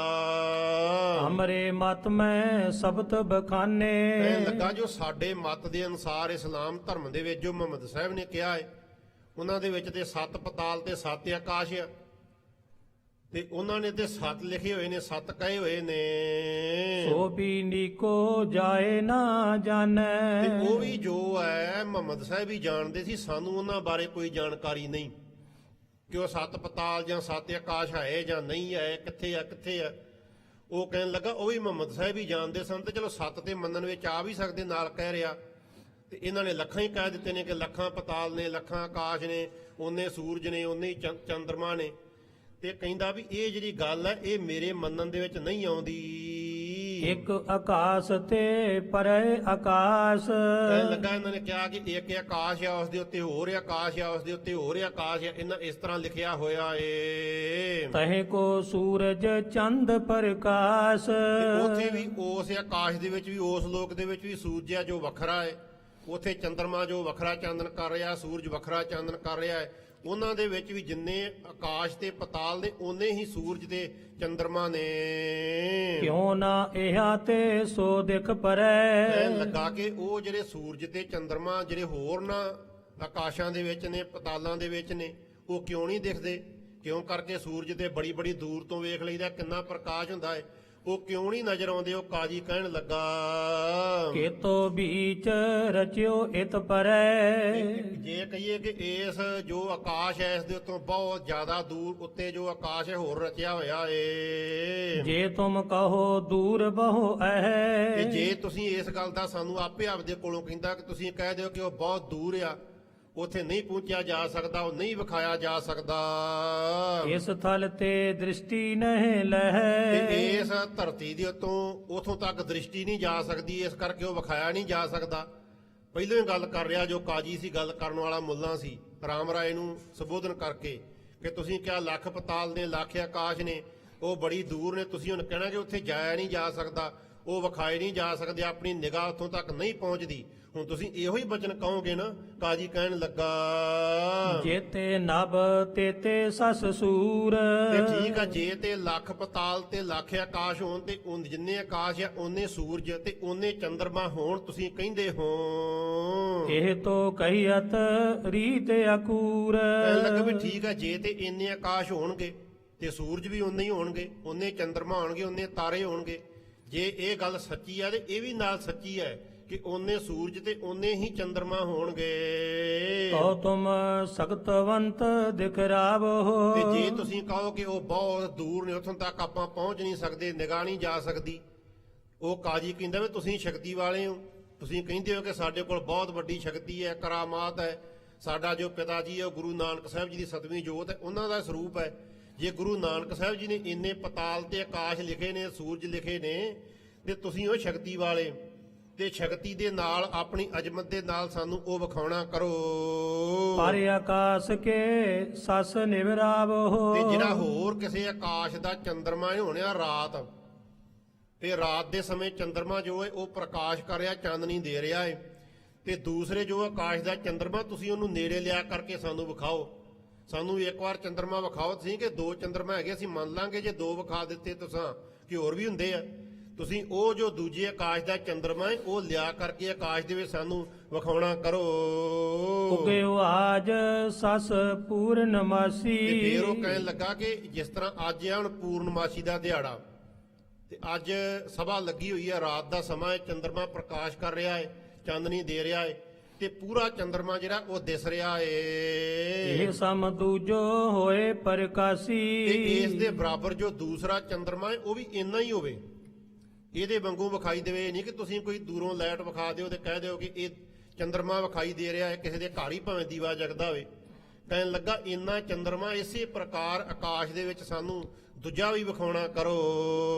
ਸਭਾ ਬੋਲੋ ਕਹੇ ਅਚਰਜ ਰਾਚੀ। ਤੇ ਜਦੋਂ ਇਹ ਤੁਸੀਂ ਅਚਰਜ ਕੌਤਕ ਰਚ ਦੇਵੋਗੇ, ਤੇ ਸਾਰੀ ਜੋ ਸਭਾ ਹੈ, ਸਾਰੇ ਜੋ ਇੱਥੇ ਬੈਠੇ ਹੋਏ ਨੇ ਦਿੱਲੀ ਵਾਲੇ ਜਿਹੜੇ ਨੇ, ਉਹ ਵੇਖਣਗੇ, ਵੇਖ ਕਰਕੇ ਹੈਰਾਨ ਹੋਣਗੇ। ਤੋ ਜਾਣੇ ਬਾਣੀ ਗੁਰ ਸਾਚੀ। ਇਹ ਤਾਂ ਕਰਕੇ ਕਹਿਣਗੇ ਵੀ ਗੁਰੂ ਦੀ ਬਾਣੀ ਜੋ ਹੈ ਸੱਚੀ ਹੈ, ਜੋ ਇਹਨਾਂ ਜਪਜੀ ਸਾਹਿਬ ਦੇ ਵਿੱਚ ਬਚਨ ਲਿਖੇ ਨੇ ਉਹ ਸੱਚੇ ਨੇ। ਇਸ ਤਰ੍ਹਾਂ ਹੋ ਸਕਦਾ ਹੈ। ਤੇ ਜੇ ਤੁਸੀਂ ਇੱਕ ਚੰਦਰਮਾ ਹੀ ਹੋਰ ਨਹੀਂ ਵਿਖਾ ਸਕਦੇ, ਫੇਰ ਕਿੱਥੋਂ ਮੰਨਾਂਗੇ ਅਸੀਂ? ਕਹਿਣ ਲੱਗਾ ਤਾਂ ਜਾਣਾਂਗੇ, ਤੁਸੀਂ ਸਾਨੂੰ ਪ੍ਰਤੱਖ ਅੱਖਾਂ ਦੇ ਨਾਲ ਵਿਖਾਓ, ਤੇ ਤਾਂ ਅਸੀਂ ਬਾਣੀ ਨੂੰ ਸੱਚੀ ਮੰਨਾਂਗੇ। ਸੁਨ ਸ੍ਰੀ ਰਾਮ ਰਾਏ ਜੀ ਕਹਿਓ। ਇਸ ਤਰ੍ਹਾਂ ਰਾਮ ਰਾਏ ਨੂੰ ਕਾਜੀ ਨੇ ਸਵਾਲ ਕਰ ਦਿੱਤਾ, ਤੇ ਇਹ ਕਾਜੀ ਦਾ ਜੋ ਸਵਾਲ ਸੀ, ਇਹ ਗੱਲ ਸੁਣ ਕਰਕੇ ਤੇ ਬਾਬਾ ਰਾਮ ਰਾਏ ਜੀ ਅੱਗੋਂ ਕਹਿਣ ਲੱਗੇ, ਇਸ ਮੈਂ ਕਿਆ ਸੰਸੇ ਤੁਮ ਲਹਿਓ। ਬਾਬਾ ਰਾਮ ਰਾਏ ਜੀ ਕਹਿਣ ਲੱਗੇ, ਕਾਜੀ ਮਲਾਣਿਓ, ਤੁਸੀਂ ਇਹਦੇ ਵਿੱਚ ਕੀ ਸ਼ੱਕ ਕਰ ਲਿਆ ਏ? ਕੀ ਤੁਹਾਨੂੰ ਇਸ ਗੱਲ ਦੇ ਵਿੱਚ ਸ਼ੱਕ ਹੋਈ ਹੈ, ਜਾਂ ਤੁਸੀਂ ਕਿਉਂ ਇਸ ਤੇ ਸ਼ੱਕ ਕਰ ਰਹੇ ਹੋ? ਸ੍ਰੀ ਸਤਗੁਰ ਸਭ ਸਾਚ ਬਖਾਨੀ। ਕਹਿਣ ਲੱਗ ਗੁਰੂ ਰਾਮ ਰਾਏ ਕਹਿਣ ਲੱਗਾ ਕਿ ਗੁਰੂ ਨਾਨਕ ਸਾਹਿਬ ਜੀ ਮਹਾਰਾਜ ਨੇ ਜੋ ਬਚਨ ਲਿਖੇ ਨੇ ਸੱਚੇ ਲਿਖੇ ਹੋਏ ਨੇ। ਇਸ ਦੇ ਵਿੱਚ ਕਿਸੇ ਪ੍ਰਕਾਰ ਕੋਈ ਝੂਠ ਨਹੀਂ ਹੈ, ਕੋਈ ਗਲਤ ਬਚਨ ਨਹੀਂ ਬਾਣੀ ਵਿੱਚ ਸ੍ਰੀ ਗੁਰੂ ਨਾਨਕ ਸਾਹਿਬ ਜੀ ਮਹਾਰਾਜ ਨੇ ਲਿਖਿਆ ਹੋਇਆ। ਜਿਤੀ ਪਹੁੰਚ ਨੀਕੇ ਕਰ ਜਾਨੀ। ਤੇ ਬਾਕੀ ਤੁਸੀਂ ਗੱਲ ਕਰ ਰਹੇ ਹੋ ਕਿ ਮੁਹੰਮਦ ਸਾਹਿਬ ਨੇ 7 ਲਿਖੇ ਆ, ਤੇ ਉਹਨਾਂ ਦੀ 7 ਤੱਕ ਹੀ ਪਹੁੰਚ ਹੋਵੇਗੀ, ਉਹ ਨਹੀਂ ਗਾਂ ਜਾਣ ਸਕਦੇ, ਨਹੀਂ ਲਿਖੇ ਉਹਨਾਂ ਨੇ। ਜਿੰਨੀ ਗੁਰੂ ਸਾਹਿਬ ਜੀ ਦੀ ਪਹੁੰਚ ਸੀ, ਜਿੰਨੇ ਮਹਾਰਾਜ ਜਾਣਦੇ ਸੀ, ਉਹ ਸਾਰੇ ਮਹਾਰਾਜ ਨੇ ਲਿਖ ਦੇਣਾ ਕੀਤੇ ਨੇ। ਜਬ ਸਾਹਿਬ ਪਹੁੰਚੇ ਬਗਦਾਦ। ਤੇ ਬਾਬਾ ਰਾਮ ਰਾਏ ਕਹਿਣ ਲੱਗਾ ਕਿ ਗੁਰੂ ਨਾਨਕ ਸਾਹਿਬ ਜੀ ਮਹਾਰਾਜ ਜਿਸ ਵੇਲੇ ਜੀਵਾਂ ਨੂੰ ਤਾਰਦੇ ਹੋਏ, ਸੰਸਾਰ ਦੀ ਯਾਤਰਾ ਕਰਦੇ ਹੋਏ, ਮਹਾਰਾਜ ਤੁਹਾਡੇ ਸ਼ਹਿਰ ਬਗਦਾਦ ਦੇ ਵਿੱਚ ਮਹਾਰਾਜ ਚੱਲ ਕਰਕੇ ਗਏ ਸਨ। ਤਾਂ ਕੇ ਪੀਰ ਕੀਨ ਬਹੁ ਬਾਦ। ਤੇ ਜਿਹੜੇ ਉੱਥੇ ਰਹਿਣ ਵਾਲੇ ਪੀਰ ਸੀ ਨਾ, ਜਮਾਲਦੀਨ ਵਰਗੇ, ਰੁਕਨਦੀਨ ਵਰਗੇ, ਦਸਤਗੀਰ ਵਰਗੇ, ਉਹਨਾਂ ਨੇ ਉਸ ਮੌਕੇ ਤੇ ਬੜੀ ਚਰਚਾ ਕੀਤੀ ਸੀ ਸ੍ਰੀ ਗੁਰੂ ਨਾਨਕ ਸਾਹਿਬ ਜੀ ਮਹਾਰਾਜ ਦੇ ਨਾਲ ਆ ਕਰਕੇ। ਇਸ ਤੁਕ ਕੋ ਮਾਨੇ ਨਹੀਂ ਕੈਸੇ। ਉਹ ਜੋ ਇਹ ਤੋਕਿਆ ਨਾ ਸ੍ਰੀ ਗੁਰੂ ਨਾਨਕ ਸਾਹਿਬ ਜੀ ਮਹਾਰਾਜ ਦੀ ਜਪਜੀ ਸਾਹਿਬ ਵਿੱਚ ਲਿਖੀ ਹੋਈ ਕਿ ਲੱਖਾਂ ਪਤਾਲ ਨੇ, ਲੱਖਾਂ ਆਕਾਸ਼ ਨੇ, ਇਸ ਤੁਕ ਨੂੰ ਉਹ ਕਦੀ ਮੰਨਦੇ ਨਹੀਂ ਸਨ, ਰੱਦ ਕਰਦੇ ਸਨ। ਜਾਣੇ ਤਬੈ ਪਿਖੋ ਚੱਕ ਤੈਸੇ। ਤੇ ਉਹਨਾਂ ਨੇ ਵੀ ਇਹ ਗੱਲ ਕਹੀ ਸੀ ਕਿ ਅਸੀਂ ਤਾਂ ਜਾਣਾਂਗੇ ਜੇ ਤੁਸੀਂ ਸਾਨੂੰ ਆਪ ਵਿਖਾਓ, ਅਸੀਂ ਆਪਣੀ ਅੱਖਾਂ ਦੇ ਨਾਲ ਵੇਖ ਕਰਕੇ ਤੇ ਤਾਂ ਅਸੀਂ ਸੱਚ ਮੰਨਾਂਗੇ। ਸੁਨ ਸ੍ਰੀ ਸਤਗੁਰ ਤਿਸੈ ਦਿਖਾਏ। ਤੇ ਉਹ ਰਾਮ ਰਾਏ ਕਹਿਣ ਲੱਗਾ ਕਿ ਗੁਰੂ ਨਾਨਕ ਸਾਹਿਬ ਜੀ ਮਹਾਰਾਜ ਨੇ ਉਹਨਾਂ ਦੀ ਬਚਨ ਸੁਣ ਕਰਕੇ ਤੇ ਲੱਖਾਂ ਜੋ ਪਤਾਲ ਤੇ ਆਕਾਸ਼ ਸੀ ਉਹਨਾਂ ਨੂੰ ਵਿਖਾ ਦੇਣੇ ਕੀਤੇ ਸਨ। ਕਹਿਓ ਹਾਥ ਕਹਿ ਨੈਣ ਮੁੰਦਾਏ। ਉਹ ਬਾਬਾ ਰਾਮ ਰਾਏ ਕਹਿੰਦਾ ਉਹਨਾਂ ਦਾ ਜੋ ਬੇਟਾ ਸੀ ਨਾ ਦਸਤਗੀਰ ਪੀਰ ਦਾ, ਉਹਨੂੰ ਨਾਲ ਲੈ ਕਰਕੇ ਮਹਾਰਾਜ ਨੇ ਉਸਦੀ ਬਾਹ ਹੱਥ ਵਿੱਚ ਫੜ ਲਈ ਤੇ ਨੇਤਰ ਬੰਦ ਕਰਾ ਕਰਕੇ ਤੇ ਸਾਰੇ ਵਿਖਾਏ ਸੀ। ਇਹ ਖਾਲਸਾ ਜੀ ਜਦੋਂ ਸ੍ਰੀ ਗੁਰੂ ਨਾਨਕ ਸਾਹਿਬ ਜੀ ਮਹਾਰਾਜ ਬਗਦਾਦ ਦੇ ਵਿੱਚ ਗਏ ਤੇ ਮਹਾਰਾਜ ਬਾਰ-ਬਾਰ ਬੈਠੇ ਹੋਏ ਸਨ। ਉੱਥੇ ਜਦੋਂ ਅੰਮ੍ਰਿਤ ਵੇਲਾ ਆਇਆ ਤੇ ਮਹਾਰਾਜ ਸ਼ਬਦ ਗਾ ਰਹੇ ਸਨ ਕਿ ਪਾਤਾਲਾਂ ਪਾਤਾਲ ਲੱਖ ਆਗਾਸਾਂ ਆਗਾਸ ਓੜਕ ਓੜਕ ਭਾਲ ਥੱਕੇ ਵੇਦ ਕਹਿਣ ਇੱਕ ਬਾਤ। ਇਹ ਜੋ ਗੱਲ ਸੀ ਇਹ ਦਸਤਗੀਰ ਦੇ ਕਿਸੇ ਚੇਲੇ ਨੇ ਸੁਣੀ। ਉਹਨੇ ਜਾ ਕਰਕੇ ਦਸਤਗੀਰ ਦੇ ਕੋਲ ਬਚਨ ਕੀਤਾ। ਇਹ ਕਹਿਣ ਲੱਗਾ ਬਾਹਰ 3 ਫਕੀਰ ਬੈਠੇ ਹੋਏ ਨੇ ਤੇ ਉਹ ਬੜਾ ਕੁਫਰ ਤੋਲ ਰਹੇ ਨੇ। ਦਸਤਗੀਰ ਨੇ ਕਿਹਾ ਕਿ ਕੀ? ਕਹਿਣ ਲੱਗਾ ਇੱਕ ਨਹੀਂ, ਉਹ ਦੋ ਉਹ ਉਲੰਘਣਾ ਕਰ ਰਹੇ ਨੇ। ਇੱਕ ਤੇ ਉਹ ਰਾਗ ਗਾ ਰਹੇ ਨੇ, ਰਾਗ ਗਾਉਣਾ ਬੰਦ ਕੀਤਾ ਹੋਇਆ ਆਪ, ਤੇ ਦੂਸਰਾ ਉਹ ਕਹਿ ਰਹੇ ਨੇ ਕਿ ਲੱਖਾਂ ਪਤਾਲ ਨੇ, ਲੱਖਾਂ ਆਕਾਸ਼ ਨੇ, ਤੇ ਆਪਣੇ ਜੋ ਮੁਹੰਮਦ ਸਾਹਿਬ ਉਹਨਾਂ ਨੇ 7 ਲਿਖੇ ਹੋਏ ਆ। ਉਹ ਦਸਤਗੀਰ ਜੋ ਸੀ ਉਹ ਬੜਾ ਗੁੱਸੇ ਦੇ ਵਿੱਚ ਆਇਆ। ਉਹਨੇ ਫਿਰ ਬਗਦਾਦ ਸ਼ਹਿਰ ਦੇ ਜੋ ਵਾਸੀ ਸੀ ਉਹਨਾਂ ਨੂੰ ਕਿਹਾ ਕਿ ਤੁਸੀਂ ਇੱਕ ਇੱਕ ਪੱਥਰ ਲੈ ਕਰਕੇ ਨਾ ਇਹ ਜੋ ਕਾਫਰ ਬੈਠੇ ਹੋਏ ਇਹਨਾਂ ਨੂੰ ਜਾ ਕਰਕੇ ਪੱਥਰ ਮਾਰਨੇ ਕਰੋ। ਉਹ ਲੋਕ ਸਾਰੇ ਜੋ ਸੀ, ਉਹ ਕਾਜੀ ਦਸਤਗੀਰ ਦਾ ਸਤਿਕਾਰ ਬੜਾ ਸੀ, ਲੋਕ ਉਹਦੇ ਆਖੇ ਲੱਗ ਕਰਕੇ ਤੇ ਪੱਥਰ ਲੈ ਕਰਕੇ ਆ ਗਏ ਮਹਾਰਾਜ ਨੂੰ ਮਾਰਨ ਦੇ ਵਾਸਤੇ। ਪੱਥਰ ਤੇ 1 ਵਜੇ ਦੇ ਬਹੁਤ ਹੁੰਦਾ, ਤੇ ਸਾਰੇ ਸ਼ਹਿਰ ਵਾਸੀ ਜਿਹੜੇ ਸੀ ਪੱਥਰ ਲੈ ਕਰਕੇ ਆ ਗਏ। ਜਦੋਂ ਮਹਾਰਾਜ ਦੇ ਕੋਲ ਪਹੁੰਚੇ, ਪੱਥਰ ਮਾਰਨ ਲੱਗੇ, ਤੇ ਉਸ ਮੌਕੇ ਤੇ ਮਹਾਰਾਜ ਨੇ ਬਚਨ ਕਿਹਾ ਕਿ ਸਤਿ ਸ੍ਰੀ ਅਕਾਲ ਗੁਰਬਰਿਆ ਅਕਾਲ ਤੇਰੀ ਮਹਿਮਾ ਪਰਿਆਪਾਰ। ਇਹ ਜਦੋਂ ਬਚਨ ਮਹਾਰਾਜ ਨੇ ਕਿਹਾ ਤੇ ਉਹ ਜਿਹੜੇ ਸੀ ਸਾਰੇ ਜੜ ਹੋ ਗਏ। ਜੇ ਕਿਸੇ ਦੀ ਬਾਂਹ ਤਾਂ ਸੀ ਉਹ ਤਾਂ ਰਹਿ ਗਈ, ਜਿਸ ਦੀ ਥੱਲੇ ਸੀ ਉਹ ਥੱਲੇ ਰਹਿ ਗਈ, ਕੋਈ ਸਰੀਰ ਹਰਕਤ ਨਾ ਕਰੇ। ਇਹ ਗੱਲ ਵੇਖ ਕਰਕੇ ਤੇ ਜੋ ਦਸਤਗੀਰ ਸੀ ਉਹ ਸਤਿਗੁਰੂ ਸ੍ਰੀ ਗੁਰੂ ਨਾਨਕ ਸਾਹਿਬ ਜੀ ਮਹਾਰਾਜ ਦੇ ਚਰਨਾਂ ਤੇ ਪੈ ਗਿਆ। ਕਹਿਣ ਲੱਗਾ ਮਹਾਰਾਜ ਮੇਰੇ ਤੋਂ ਭੁੱਲ ਹੋ ਗਈ ਹੈ, ਤੇ ਦੱਸੋ ਇਹ ਗੱਲ ਅਸਲ ਦੇ ਵਿੱਚ ਹੈ ਕੀ ਹੈ? ਇਹ ਇੰਨੇ ਪਤਾਲ ਤੇ ਇੰਨੇ ਜੋ ਆਕਾਸ਼ ਨੇ ਹੈ, ਜਦੋਂ ਕਿ ਮੁਹੰਮਦ ਸਾਹਿਬ ਨੇ 7 ਲਿਖੇ ਹੋਏ ਨੇ ਕਿ 7 ਪਤਾਲ ਨੇ 7 ਆਕਾਸ਼ ਨੇ, ਤੁਸੀਂ ਲੱਖਾਂ ਹੀ ਕਹਿ ਰਹੇ ਹੋ। ਮਹਾਰਾਜ ਸ੍ਰੀ ਗੁਰੂ ਨਾਨਕ ਸਾਹਿਬ ਜੀ ਨੇ ਵੀ ਉਸ ਮੌਕੇ ਤੇ ਬਚਨ ਕਹੇ ਸੀ ਦਸਤਗੀਰ ਨੂੰ ਕਿ ਦਸਤਗੀਰ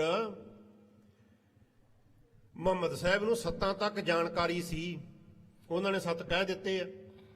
ਜਿੱਥੋਂ ਤੱਕ ਕਿਸੇ ਨੂੰ ਪਰਮੇਸ਼ਰ ਦੀ ਜਾਣਕਾਰੀ ਹੈ ਉਸ ਅਨੁਸਾਰ ਉਹ ਉਸਤਤ ਕਰਦਾ ਹੈ, ਪਰਮੇਸ਼ਰ ਦਾ ਵਿਖਿਆਨ ਕਰਦਾ ਹੈ। ਲੱਖਾਂ ਤੋਂ ਬਾਅਦ ਵੀ ਪਤਾ ਨਹੀਂ ਕਿੰਨੇ ਪਤਾਲ ਤੇ ਕਿੰਨੇ ਆਕਾਸ਼ ਨੇ, ਪਰਮੇਸ਼ਰ ਦਾ ਕੋਈ ਅੰਤ ਨਹੀਂ, ਬੇਅੰਤ ਆ ਪਰਮੇਸ਼ਰ। ਉਹ ਕਹਿਣ ਲੱਗਾ ਇਸ ਤਰ੍ਹਾਂ ਨਹੀਂ, ਮੈਨੂੰ ਤੁਸੀਂ ਜਾਂ ਤੇ ਵਿਖਾਓ ਤੇ ਤਾਂ ਮੰਨਾਂਗਾ, ਨਹੀਂ ਤੇ ਮੈਂ ਨਹੀਂ ਮੰਨਦਾ। ਮਹਾਰਾਜ ਸ੍ਰੀ ਗੁਰੂ ਨਾਨਕ ਸਾਹਿਬ ਜੀ ਕਹਿਣ ਲੱਗੇ ਚੱਲ ਫਿਰ ਤੈਨੂੰ ਅਸੀਂ ਵਿਖਾ ਦਿੰਦੇ ਆ। ਦਸਤਗੀਰ ਕਹਿਣ ਲੱਗਾ ਜੀ ਮੈਂ ਹੋ ਗਿਆ ਬਜ਼ੁਰਗ, ਮੇਰੇ ਤੋਂ ਨਹੀਂ ਜਾਇਆ ਜਾਣਾ, ਮੇਰੇ ਬੇਟੇ ਨੂੰ ਨਾਲ ਲੈ ਜਾਓ। ਉਹਦਾ ਜੋ ਬੇਟਾ ਸੀ ਉਹਨੂੰ ਸਤਿਗੁਰਾਂ ਨੇ ਨਾਲ ਲੈ ਕਰਕੇ ਉਹਨੂੰ ਕਿਹਾ ਕਿ ਤੂੰ ਅੱਖਾਂ ਬੰਦ ਕਰ ਲੈ। ਅੱਖਾਂ ਬੰਦ ਕੀਤੀਆਂ ਤੇ ਮਹਾਰਾਜ ਸ੍ਰੀ ਗੁਰੂ ਨਾਨਕ ਸਾਹਿਬ ਜੀ ਮਹਾਰਾਜ ਉਸ ਨੂੰ ਪਤਾਲਾਂ ਦੇ ਵਿੱਚ ਲੈ ਗਿਆ, ਆਕਾਸ਼ਾਂ ਦੇ ਵਿੱਚ ਲੈ ਗਏ। ਬਹੁਤ ਜ਼ਿਆਦਾ ਆਕਾਸ਼ ਤੇ ਪਤਾਲ ਜਿਹੜੇ ਸੀ ਦੇਖਦੇ ਦੇਖਦੇ ਥੱਕ ਗਏ। ਜਿੱਥੇ ਵੀ ਜਾਣ ਉੱਥੇ ਹੀ ਸੰਗਤ ਇਕੱਤਰ ਹੋਇਆ ਕਰੇ ਤੇ ਸ੍ਰੀ ਗੁਰੂ ਨਾਨਕ ਸਾਹਿਬ ਜੀ ਮਹਾਰਾਜ ਦੀ ਸੋਭਾ ਸਾਰੇ ਆਕਾਸ਼ਾਂ ਵਿੱਚ ਪਤਾਲਾਂ ਵਿੱਚ ਹੋ ਰਹੀ ਹੋਵੇ, ਉੱਥੇ ਕੜਾਹ ਪ੍ਰਸ਼ਾਦ ਦੀ ਦੇਗ ਵਰਤ ਰਹੀ ਹੋਵੇ, ਤੇ ਵੇਖਦਿਆਂ ਵੇਖਦਿਆਂ ਜੋ ਪੀਰ ਦਾ ਬੇਟਾ ਸੀ ਇਹ ਥੱਕ ਗਿਆ। ਤੇ ਜੋ ਥੱਕ ਗਿਆ ਤੇ ਫਿਰ ਮਹਾਰਾਜ ਸ੍ਰੀ ਗੁਰੂ ਨਾਨਕ ਸਾਹਿਬ ਜੀ ਮਹਾਰਾਜ ਨੂੰ ਕਹਿਣ ਲੱਗਾ ਮਹਾਰਾਜ ਮੈਂ ਹੁਣ ਥੱਕ ਗਿਆ ਹਾਂ ਤੇ ਮੈਨੂੰ ਯਕੀਨ ਆ ਗਿਆ ਕਿ ਲੱਖਾਂ ਪਤਾਲ ਤੇ ਲੱਖਾਂ ਆਕਾਸ਼ ਨੇ, ਆਪ ਕਿਰਪਾ ਕਰਕੇ ਮਿਹਰ ਕਰੋ ਹੁਣ ਵਾਪਸ ਚੱਲੀਏ। ਤੇ ਫਿਰ ਸ੍ਰੀ ਗੁਰੂ ਨਾਨਕ ਸਾਹਿਬ ਜੀ ਮਹਾਰਾਜ ਉਹਨੂੰ ਲੈ ਕਰਕੇ ਤੇ ਆਏ, ਬਗਦਾਦ ਦੇ ਵਿੱਚ ਆਇਆ। ਜਦੋਂ ਅੱਖਾਂ ਖੋਲੀਆਂ ਬਗਦਾਦ ਦੇ ਵਿੱਚ ਹੀ ਬੈਠਾ ਹੋਇਆ ਸੀ। ਉਹਨੇ ਆਣ ਕਰਕੇ ਫਿਰ ਦਸਤਗੀਰ ਨੂੰ ਕਿਹਾ ਕਿ ਜੋ ਇਹ ਗੱਲ ਕਹਿ ਰਹੇ ਨੇ ਇਹ ਸਾਰੀ ਗੱਲ ਸੱਚੀ ਹੈ। ਇਹ ਗੱਲ ਜਿਹੜੀ ਆ ਭਾਈ ਗੁਰਦਾਸ ਜੀ ਨੇ ਆਪਣੀਆਂ ਵਾਰਾਂ ਵਿੱਚ ਲਿਖੀ ਹੋਈ ਹੈ ਕਿ ਨਾਲ ਲੇਤਾ ਬੇਟਾ ਪੀਰ ਦਾ, ਅੱਖੀ ਮੀਟ ਗਿਆ ਹਵਾਈ, ਲੱਖ ਪਤਾਲ ਆਕਾਸ਼, ਲੱਖ ਅੱਖ ਫੁਰਕ ਵਿੱਚ ਸਭ ਦਿਖਲਾਈ। ਤੇ ਅੱਖ ਦੇ ਫਲਕਾਰੇ ਦੇ ਵਿੱਚ ਹੀ ਸਾਰੇ ਉਹਨੂੰ ਵਿਖਾ ਦੇਣਾ ਕੀਤੀ, ਤਾਂ ਉਹਨੂੰ ਯਕੀਨ ਆਇਆ ਸੀ। ਹੁਣ ਰਾਮ ਰਾਏ ਇਹ ਗੱਲ ਕਹਿ ਰਿਹਾ, ਕਹਿੰਦਾ ਉਹ ਵੀ ਨਹੀਂ ਸੀ ਮੰਨਦੇ। ਦਸਤਗੀਰ ਪੀਰ ਜਿਹੜਾ ਇਸ ਪੰਕਤੀ ਨੂੰ ਲੈ ਕਰਕੇ ਸ਼ੰਕੇ ਦੇ ਸਹਿਤ ਹੋ ਗਿਆ ਸੀ, ਤੇ ਗੁਰੂ ਨਾਨਕ ਸਾਹਿਬ ਜੀ ਮਹਾਰਾਜ ਨੇ ਉਹਨਾਂ ਨੂੰ ਲੱਖਾਂ ਪਤਾਲ ਤੇ ਲੱਖਾਂ ਆਕਾਸ਼ ਜਿਹੜੇ ਉਹ ਵਿਖਾਏ ਸਨ। ਉਸ ਦੇ ਬੇਟੇ ਨੇ ਆ ਕਰਕੇ ਕਿਹਾ ਸੀ ਕਿ ਪਿਤਾ ਜੀ ਸੱਚੀ ਗੱਲ ਕਹਿ ਰਹੇ ਨੇ, ਕੋਈ ਝੂਠ ਨਹੀਂ, ਤਾਂ ਮੰਨਿਆ ਸੀ। ਹੁਣ ਉਹ ਰਾਮ ਰਾਏ ਗੱਲ ਕਰ ਰਿਹਾ, ਕਹਿੰਦੇ ਉਹਦਾ ਹੱਥ ਗੁਰੂ ਨਾਨਕ ਸਾਹਿਬ ਜੀ ਨੇ ਨਾਲ ਲੈ ਕਰਕੇ ਨੇਤਰ ਬੰਦ ਕਰਵਾ ਕਰਕੇ ਤੇ ਸਾਰੇ ਜਿਹੜੇ ਪਤਾਲ ਤੇ ਆਕਾਸ਼ ਵਿਖਾ ਦਿੱਤੇ ਸਨ। ਹਾਰ ਗਇਓ ਦੇਖਤ ਅਨਗਨ ਕੋ, ਤੇ ਅਣਗਿਣਤੀ ਜਿਹੜੇ ਪਤਾਲ ਤੇ ਆਕਾਸ਼ ਵੇਖ ਕਰਕੇ ਤੇ ਥੱਕ ਗਿਆ ਜੋ ਦਸਤਗੀਰ ਦਾ ਬੇਟਾ ਸੀ। ਸੰਸੇ ਸਕਲ ਬਿਨਾਸਿਓ ਮਨ ਕੋ, ਜਿਹੜਾ ਉਹਨਾਂ ਦੇ ਮਨ ਦੇ ਵਿੱਚ ਸ਼ੰਕਾ ਸੀ ਨਾ ਕਿ ਇਹ ਝੂਠ ਬੋਲ ਰਹੇ ਨੇ, ਇਹ ਸਾਰਾ ਸ਼ੰਕਾ ਜੋ ਸੀ ਉਹਨਾਂ ਦਾ ਦੂਰ ਹੋ ਗਿਆ। ਜੇ ਤੁਮ ਭਰਮ ਕਰਤੋ ਹੋ ਕੂਰ, ਤੇ ਕਹਿਣ ਲੱਗੇ ਉਹੋ ਹੀ ਭਰਮ ਰਾਮ ਰਾਏ ਕਹਿਣ ਲੱਗਾ ਤੁਸੀਂ ਕਰ ਰਹੇ ਹੋ ਤੁਹਾਡੇ ਧਰਮ ਦੀ। ਜੋ ਕਾਜੀ ਸੀ ਦਸਤਗੀਰ ਉਹਨੇ ਵੇਖੇ ਆ, ਦਸਤਗੀਰ ਪੀਰ ਨੇ ਵੇਖੇ ਸੀ, ਉਹ ਹੀ ਹੁਣ ਤੁਸੀਂ ਜਿਹੜਾ ਭਰਮ ਦੁਬਾਰਾ ਇਹ ਸ਼ੰਕਾ ਕਰ ਰਹੇ ਹੋ। ਹਮ ਕਰ ਦਇ ਹੈ ਸਗਰੋ ਦੂਰ। ਤੇ ਰਾਮ ਰਾਏ ਕਹਿੰਦਾ ਉਸ ਮੌਕੇ ਤੇ ਸ੍ਰੀ ਗੁਰੂ ਨਾਨਕ ਸਾਹਿਬ ਜੀ ਮਹਾਰਾਜ ਨੇ ਦੂਰ ਕੀਤਾ ਸੀ, ਤੇ ਹੁਣ ਜੋ ਇਹ ਤੁਹਾਡਾ ਸ਼ੰਕਾ ਹੈ ਇਹ ਅਸੀਂ ਦੂਰ ਕਰ ਦਿੰਦੇ ਹਾਂ। ਅਬ ਦੂਸਰ ਸਸ ਆਏ ਪ੍ਰਕਾਸ਼ੈ। ਰਾਮ ਰਾਏ ਕਹਿਣ ਲੱਗਾ ਗੁਰੂ ਨਾਨਕ ਸਾਹਿਬ ਜੀ ਮਹਾਰਾਜ ਨੇ ਤੇ ਦਸਤਗੀਰ ਦੇ ਬੇਟੇ ਨੂੰ ਪਤਾਲ ਤੇ ਆਕਾਸ਼ ਵਿਖਾਏ ਸੀ, ਤੇ ਅਸੀਂ ਤੁਹਾਨੂੰ ਹੁਣ ਚੰਦਰਮਾ ਵਿਖਾ ਦਿੰਦੇ ਆ। ਦੂਸਰੇ ਆਕਾਸ਼ ਦਾ ਚੰਦਰਮਾ ਜੋ ਉਹ ਤੁਹਾਨੂੰ ਅਸੀਂ ਆਕਾਸ਼ ਦੇ ਵਿੱਚ ਲਿਆ ਕਰਕੇ ਵਿਖਾ ਦਿੰਦੇ ਹਾਂ। ਸਭ ਕੇ ਸੰਸੇ ਤੁਰਤ ਬਿਨਾਸੈ। ਤੇ ਜਿਸ ਕਰਕੇ ਤੁਹਾਡੇ ਸਾਰਿਆਂ ਦੇ ਜੋ ਸ਼ੰਕੇ ਨੇ ਇਹ ਦੂਰ ਹੋ ਜਾਣਗੇ। ਤੁਸੀਂ ਮੰਨ ਲਓਗੇ ਕਿ ਜਿਸ ਤਰ੍ਹਾਂ ਦੋ ਚੰਦਰਮਾ ਨੇ ਹੋਰ ਵੀ ਹੋਣਗੇ, ਉਹ ਅਸੀਂ ਤੁਹਾਨੂੰ ਵਿਖਾ ਦਿੰਦੇ ਹਾਂ, ਤੁਹਾਡੇ ਸ਼ੰਕੇ ਦੂਰ ਕਰ ਦਿੰਦੇ ਹਾਂ। ਇਤਨੇ ਮਹਿ ਸਭ ਕੋ ਦ੍ਰਿਸ਼ਟਾਇਓ। ਤੇ ਬਾਬਾ ਰਾਮ ਰਾਏ ਕਹਿਣ ਲੱਗਾ ਵੇਖ ਲਓ ਆਕਾਸ਼ ਦੇ ਵੱਲੇ ਨਿਗਾਹ ਕਰਕੇ, ਸਾਰੇ ਜਾਣੇ ਆਕਾਸ਼ ਦੇ ਵੱਲੇ ਵੇਖਣਾ ਕਰੋ। ਨਭ ਮਹਿ ਦੂਸਰ ਸਸ ਪ੍ਰਗਟਾਇਓ। ਤੇ ਜਦੋਂ ਆਕਾਸ਼ ਦੇ ਵੱਲੇ ਵੇਖਿਆ ਤੇ ਆਕਾਸ਼ ਦੇ ਵੱਲੇ ਦੂਸਰਾ ਚੰਦਰਮਾ ਜੋ ਸੀ ਉਹ ਉਦੇ ਹੋ ਗਿਆ। ਇੱਕੇ ਆਕਾਸ਼ ਦੇ ਵਿੱਚ ਦੋ ਜੋ ਚੰਦਰਮਾ ਸੀ ਉਹ ਦਿਖਾਈ ਦੇਣ ਲੱਗੇ ਉਹਨਾਂ ਕਾਜੀ ਮੁੱਲਾ ਮਲਾਲਿਆਂ ਨੂੰ, ਦਿੱਲੀ ਦੇ ਵਾਸੀਆਂ ਨੂੰ। ਜਬ ਦੇਖਤ ਸਗਰੇ ਬਿਸਮਾਏ। ਤੇ ਜਦੋਂ ਵੇਖਿਆ ਉਹਨਾਂ ਨੇ ਤਾਂ ਨੂੰ ਨਿਗਾਹ ਕਰਕੇ ਦੋ ਚੰਦਰਮਾ ਜਿਹੜੇ ਨਜ਼ਰ ਆਏ ਤੇ ਵੇਖ ਕਰਕੇ ਤੇ ਬੜੇ ਹੈਰਾਨ ਹੋਏ ਉਸ ਮੌਕੇ ਤੇ ਕਾਜੀ ਮੁੱਲਾ ਮੁਲਾਣੇ। ਭਾ ਅਚਰਜ ਗਤ ਲਖੀ ਨਾ ਜਾਏ। ਤੇ ਕਹਿਣ ਲੱਗੇ ਬੜੀ ਅਚਰਜ ਪਈ ਗੱਲ ਹੈ ਤੇ ਇਹ ਜੋ ਗੁਰੂ ਦੇ ਪੁੱਤਰ ਦੇ ਕੋਲ ਸ਼ਕਤੀ ਹੈ ਇਹ ਜਾਣੀ ਨਹੀਂ ਜਾਂਦੀ, ਇਹਨਾਂ ਦੀ ਕਰਾਮਾਤ ਦਾ ਕੋਈ ਅੰਤ ਨਹੀਂ। ਕਬ ਆਕਾਸ਼ ਮੈਂ ਭਇਓ ਨਾ ਐਸੇ। ਉਹ ਹੈਰਾਨ ਹੋ ਰਹੇ ਨੇ ਤੇ ਮਨ ਦੇ ਸੋਚ ਰਹੇ ਨੇ ਕਿ ਕਦੀ ਆਕਾਸ਼ ਦੇ ਵਿੱਚ ਇਸ ਤਰ੍ਹਾਂ ਨਹੀਂ ਹੋਇਆ ਜਿਸ ਤਰ੍ਹਾਂ ਅੱਜ ਹੋ ਰਿਹਾ। ਪ੍ਰਤੱਖ ਸਾਹਮਣੇ ਦੋ ਚੰਦਰਮਾ ਨੇ ਉਹ ਦੇਖ ਰਹੇ ਨੇ। ਦੇਖਿਓ ਨਹੀਂ ਸੁਣਿਓ ਨਹੀਂ ਕੈਸੇ। ਉਹ ਕਹਿਣ ਲੱਗੇ ਅਸਾਂ ਅਜੇ ਤੱਕ ਇਸ ਤਰ੍ਹਾਂ ਦਾ ਕੌਤਕ ਨਹੀਂ ਵੇਖਿਆ, ਤੇ ਨਾ ਸਾਡੇ ਵੱਡਿਆਂ ਨੇ ਵੇਖਿਆ ਏ, ਨਾ ਅਸੀਂ ਉਹਨਾਂ ਦੇ ਕੋਲੋਂ ਸੁਣਿਆ, ਤੇ ਨਾ ਅਸੀਂ ਅਜੇ ਤੱਕ ਆਪਣੀਆਂ ਅੱਖਾਂ ਦੇ ਨਾਲ ਵੇਖਿਆ। ਪੁਸਤਕ ਅਨਕ ਕਿਤਾਬ ਮਝਾਰੇ। ਕਹਿਣ ਲੱਗੇ ਵੀ ਸਾਡੇ ਧਰਮ ਦੇ ਵਿੱਚ ਅਨੇਕਾਂ ਪੁਸਤਕਾਂ ਨੇ, ਕਈ ਪ੍ਰਕਾਰ ਦੇ ਗ੍ਰੰਥ ਅਸੀਂ ਜਿਹੜੇ ਪੜ੍ਹੇ ਹੋਏ ਨੇ। ਪਠਿਓ ਨਾ ਕਿਨ ਪਾ ਅਚਰਜ ਪਾਰੇ। ਤੇ ਕਹਿਣ ਲੱਗੇ ਉਹਨਾਂ ਕਿਤਾਬਾਂ ਦੇ ਵਿੱਚ ਵੀ ਕਿਸੇ ਪ੍ਰਕਾਰ ਗ੍ਰੰਥਾਂ ਵਿੱਚ ਨਹੀਂ ਲਿਖਿਆ ਹੋਇਆ ਕਿ ਦੋ ਚੰਦਰਮਾ ਹੋਣ ਆਕਾਸ਼ ਦੇ ਵਿੱਚ, ਇਸ ਤੋਂ ਵੱਧ ਵੀ ਹੋਣ। ਕਹਿੰਦੇ ਸਾਡੇ ਕਿੰਨੇ ਗ੍ਰੰਥ ਨੇ, ਅੰਜੀਲ ਆ, ਕਤੇਬ ਆ, ਕੁਰਾਨ ਆ, ਤੇ ਕਹਿੰਦੇ ਸਾਰੇ ਅਸੀਂ ਪੜ੍ਹੇ ਹੋਏ ਨੇ, ਕਿਤੇ ਨਹੀਂ ਲਿਖਿਆ ਹੋਇਆ ਕਿ ਇੱਕੋ ਸਮੇਂ ਆਕਾਸ਼ ਦੇ ਵਿੱਚ ਦੋ ਚੰਦਰਮਾ ਦਿਖਾਈ ਦਿੰਦੇ ਹੋਣ। ਉੱਚੇ ਚੜ ਚੜ ਪੁਰ ਮੈਂ ਦੇਖੇ। ਤੇ ਫਿਰ ਉੱਥੇ ਬੈਠੇ ਨੇ ਉੱਚੇ ਚੜ ਚੜ ਕੇ ਵੇਖਦੇ ਆ ਕਿ ਕਿਤੇ ਥੱਲਿਓਂ ਕੋਈ ਇਹਨਾਂ ਨੇ ਕੋਈ ਲਾਈਟ ਹੀ ਨਾ ਵਿਖਾ ਦਿੱਤੀ ਹੋਵੇ। ਉੱਚਾ ਚੜ ਚੜ ਕੇ ਤੇ ਚੰਗੀ ਤਰ੍ਹਾਂ ਦੇ ਨਾਲ ਵੇਖਦੇ ਨੇ, ਦੋ ਚੰਦਰਮਾ ਆਕਾਸ਼ ਦੇ ਵਿੱਚ ਪ੍ਰਕਾਸ਼ ਕਰ ਰਹੇ ਨੇ। ਕਹੇ ਪਰਸ ਪਰ ਬਿਸਮ ਬਸੇ ਕਹੇ। ਤੇ ਆਪੋ ਵਿੱਚ ਦੀ ਗੱਲਾਂ ਕਰਦੇ ਨੇ, ਰਾਮ ਰਾਏ ਦੇ ਸਾਹਮਣੇ ਨਹੀਂ ਆਉਂਦੇ ਹੁਣ, ਤੇ ਬੜਾ ਹੈਰਾਨ ਹੁੰਦੇ ਨੇ। ਆਪੋ ਵਿੱਚ ਦੇ ਕਈ ਪ੍ਰਕਾਰ ਦੀਆਂ ਗੱਲਾਂ ਕਰਦੇ ਨੇ, ਹੈਰਾਨ ਹੁੰਦੇ ਨੇ। ਸਭਾ ਸਰਬ ਹੇਰਤ ਬਿਸਮਾਈ। ਸਾਰੀ ਸਭਾ ਜੋ ਉੱਥੇ ਲੱਗੀ ਹੋਈ ਸੀ ਔਰੰਗਜ਼ੇਬ ਦੇ ਸਮੇਤ, ਸਾਰਿਆਂ ਨੇ ਦੋ ਚੰਦਰਮਾ ਆਕਾਸ਼ ਦੇ ਵਿੱਚ ਵੇਖੇ ਤੇ ਬੜੇ ਹੈਰਾਨ ਹੋਏ, ਬੜੇ ਅਚਰਜ ਹੋਏ ਰਾਮ ਰਾਏ ਦਾ ਇਹ ਕੌਤਕ ਵੇਖ ਕਰਕੇ। ਵਿਗਸਤ ਸਾਹੋ ਸੋ ਦ੍ਰਿਸ਼ਟ ਲਗਾਈ। ਤੇ ਜੋ ਬਾਦਸ਼ਾਹ ਔਰੰਗਜ਼ੇਬ ਹੈ ਇਹ ਵੀ ਬੜਾ ਹੈਰਾਨ ਹੋਇਆ ਤੇ ਨਾਲ ਖੁਸ਼ ਹੋ ਰਿਹਾ ਹੈ ਰਾਮ ਰਾਏ ਦੀ ਸ਼ਕਤੀ ਵੇਖ ਕਰਕੇ, ਰਾਮ ਰਾਏ ਦੀ ਕਰਾਮਾਤ ਵੇਖ ਕਰਕੇ, ਤੇ ਬੜਾ ਖੁਸ਼ ਹੋ ਰਿਹਾ ਤੇ ਨਾਲ ਬੜਾ ਹੈਰਾਨ ਹੋ ਰਿਹਾ। ਸਭ ਕੇ ਮਨ ਅਚਰਜ ਨਹਿ ਥੋਰਾ। ਤੇ ਜਦੋਂ ਦੋ ਚੰਦਰਮਾ ਵਿਖਾ ਦਿੱਤੇ ਬਾਬਾ ਰਾਮ ਰਾਏ ਨੇ ਆਕਾਸ਼ ਦੇ ਵਿੱਚ, ਤੇ ਕਵੀ ਜੀ ਕਹਿੰਦੇ ਥੋੜੇ ਅਚਰਜ ਨੇ, ਬਹੁਤੇ ਹੈਰਾਨ ਹੋਏ, ਬਹੁਤੇ ਹੱਕੇ ਬੱਕੇ ਰਹਿ ਗਏ ਸਾਰੇ ਕਾਜੀ ਮੁੱਲਾ ਮਲਾਣੇ ਜਿਹੜੇ ਰਾਮ ਰਾਏ ਦੇ ਨਾਲ ਚਰਚਾ ਕਰਨ ਦੇ ਵਾਸਤੇ ਆਏ ਸਨ। ਕਿਸ ਪਰ ਚੱਲੇ ਕਹੋ ਕਿਸ ਜੋਰਾ। ਤੇ ਉਹ ਕਹਿੰਦੇ ਕਿ ਦੱਸੋ ਇਸ ਦੇ ਉੱਤੇ ਕੀ ਜ਼ੋਰ ਚੱਲ ਸਕਦਾ ਹੈ। ਆਪਾਂ ਦੇ ਜੋ ਗੱਲ ਕਰਨੀ ਹੈ ਕਿਤਾਬਾਂ ਪੜ੍ਹ ਕਰਕੇ ਕਰਨੀ ਹੈ, ਕਿਤਾਬਾਂ ਦੇ ਵਿੱਚੋਂ ਗਿਆਨ ਲੈ ਕਰਕੇ ਕਰਨੀ ਹੈ। ਇਹ ਬੈਠਿਆਂ ਬਿਠਾਇਆ ਅੱਗੋਂ ਪ੍ਰਤੱਖ ਗੱਲ ਕਰਕੇ ਵਿਖਾ ਦਿੰਦਾ, ਝੂਠਿਆਂ ਕਰ ਦਿੰਦਾ ਹੈ। ਇਹਦੇ ਉੱਤੇ ਦੱਸੋ ਕਿਸ ਦਾ ਕੀ ਜ਼ੋਰ ਚੱਲ ਸਕਦਾ ਹੈ, ਕੀ ਇਸ ਦੇ ਨਾਲ ਗੱਲ ਕਰ ਸਕੀਦੀ ਏ। ਦਵੈਸੀ ਮੁੱਲਾ ਅਰ ਉਲਮਾਓ। ਤੇ ਜਿਹੜੇ ਦਵੈਸ਼ੀ ਸੀ ਮੁੱਲਾ ਤੇ ਕਾਜੀ ਤੇ ਜਿਹੜੇ ਉਮਰਾਓ ਸੀ, ਬੜੇ ਬੜੇ ਆਪਣੇ ਆਪ ਨੂੰ ਵਿਦਵਾਨ ਸਮਝਦੇ ਸਨ ਕਿ ਅਸੀਂ ਬੜੇ ਪੜ੍ਹੇ ਲਿਖੇ ਸਾਂ, ਅਸੀਂ ਬੜੇ ਸਿਆਣੇ ਹਾਂ, ਤੇ ਅਸੀਂ ਬੜੀ ਗੱਲ ਕਰਨੀ ਜਾਣਦੇ ਹਾਂ, ਬਹੁਤ ਕਿਤਾਬਾਂ ਅਸੀਂ ਪੜ੍ਹੀਆਂ, ਬੜਾ ਗਿਆਨ ਸਾਡੇ ਕੋਲ ਹੈ।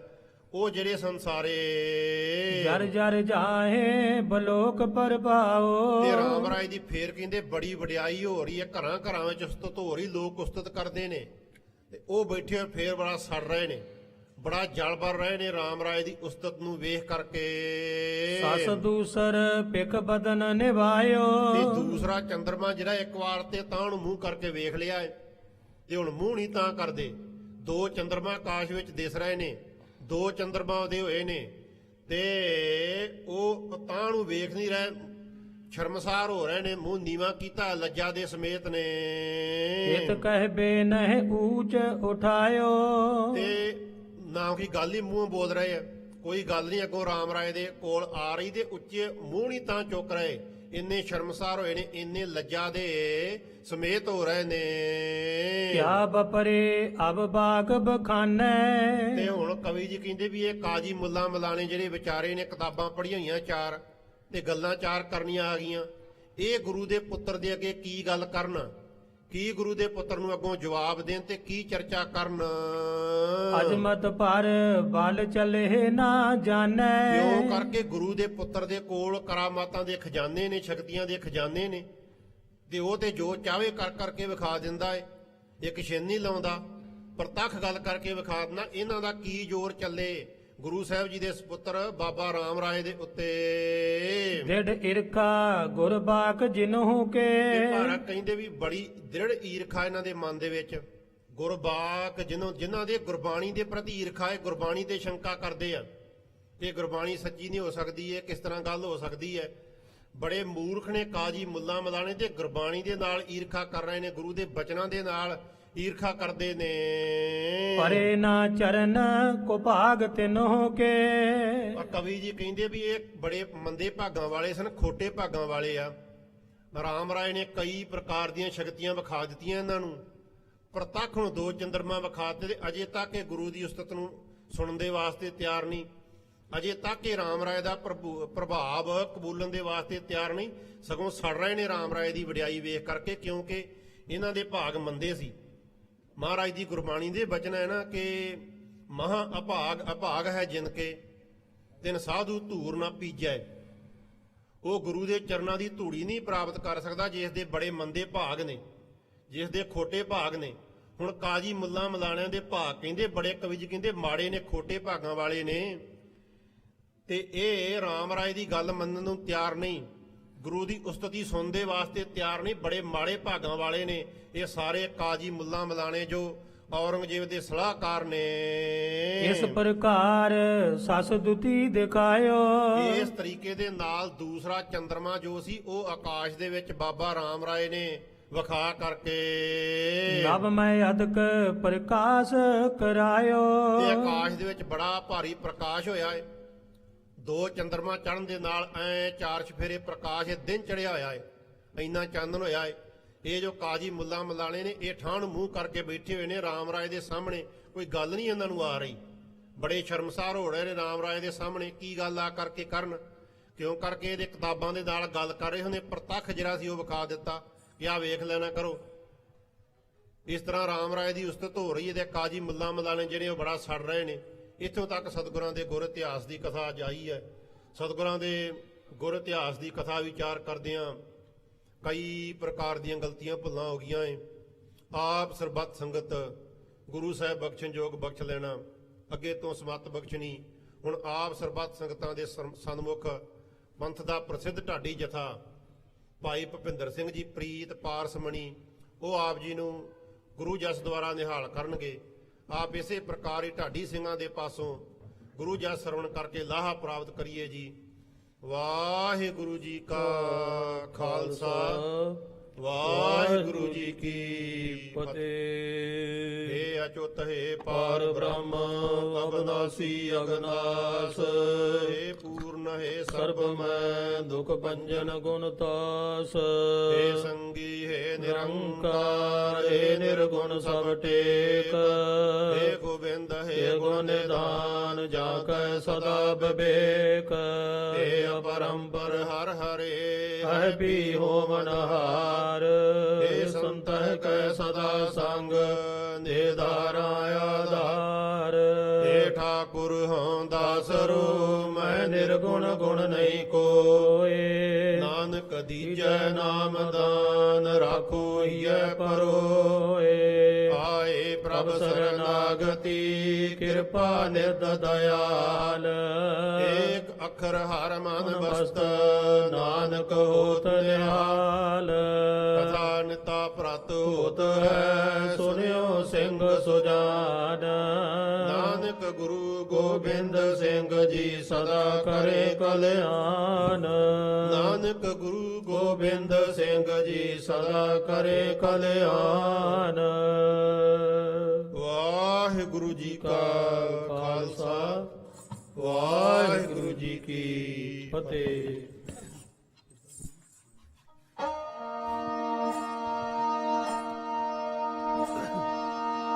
ਵਾਹਿਗੁਰੂ ਸਤਿਨਾਮ ਸ੍ਰੀ ਵਾਹਿਗੁਰੂ। ਵਾਹਿਗੁਰੂ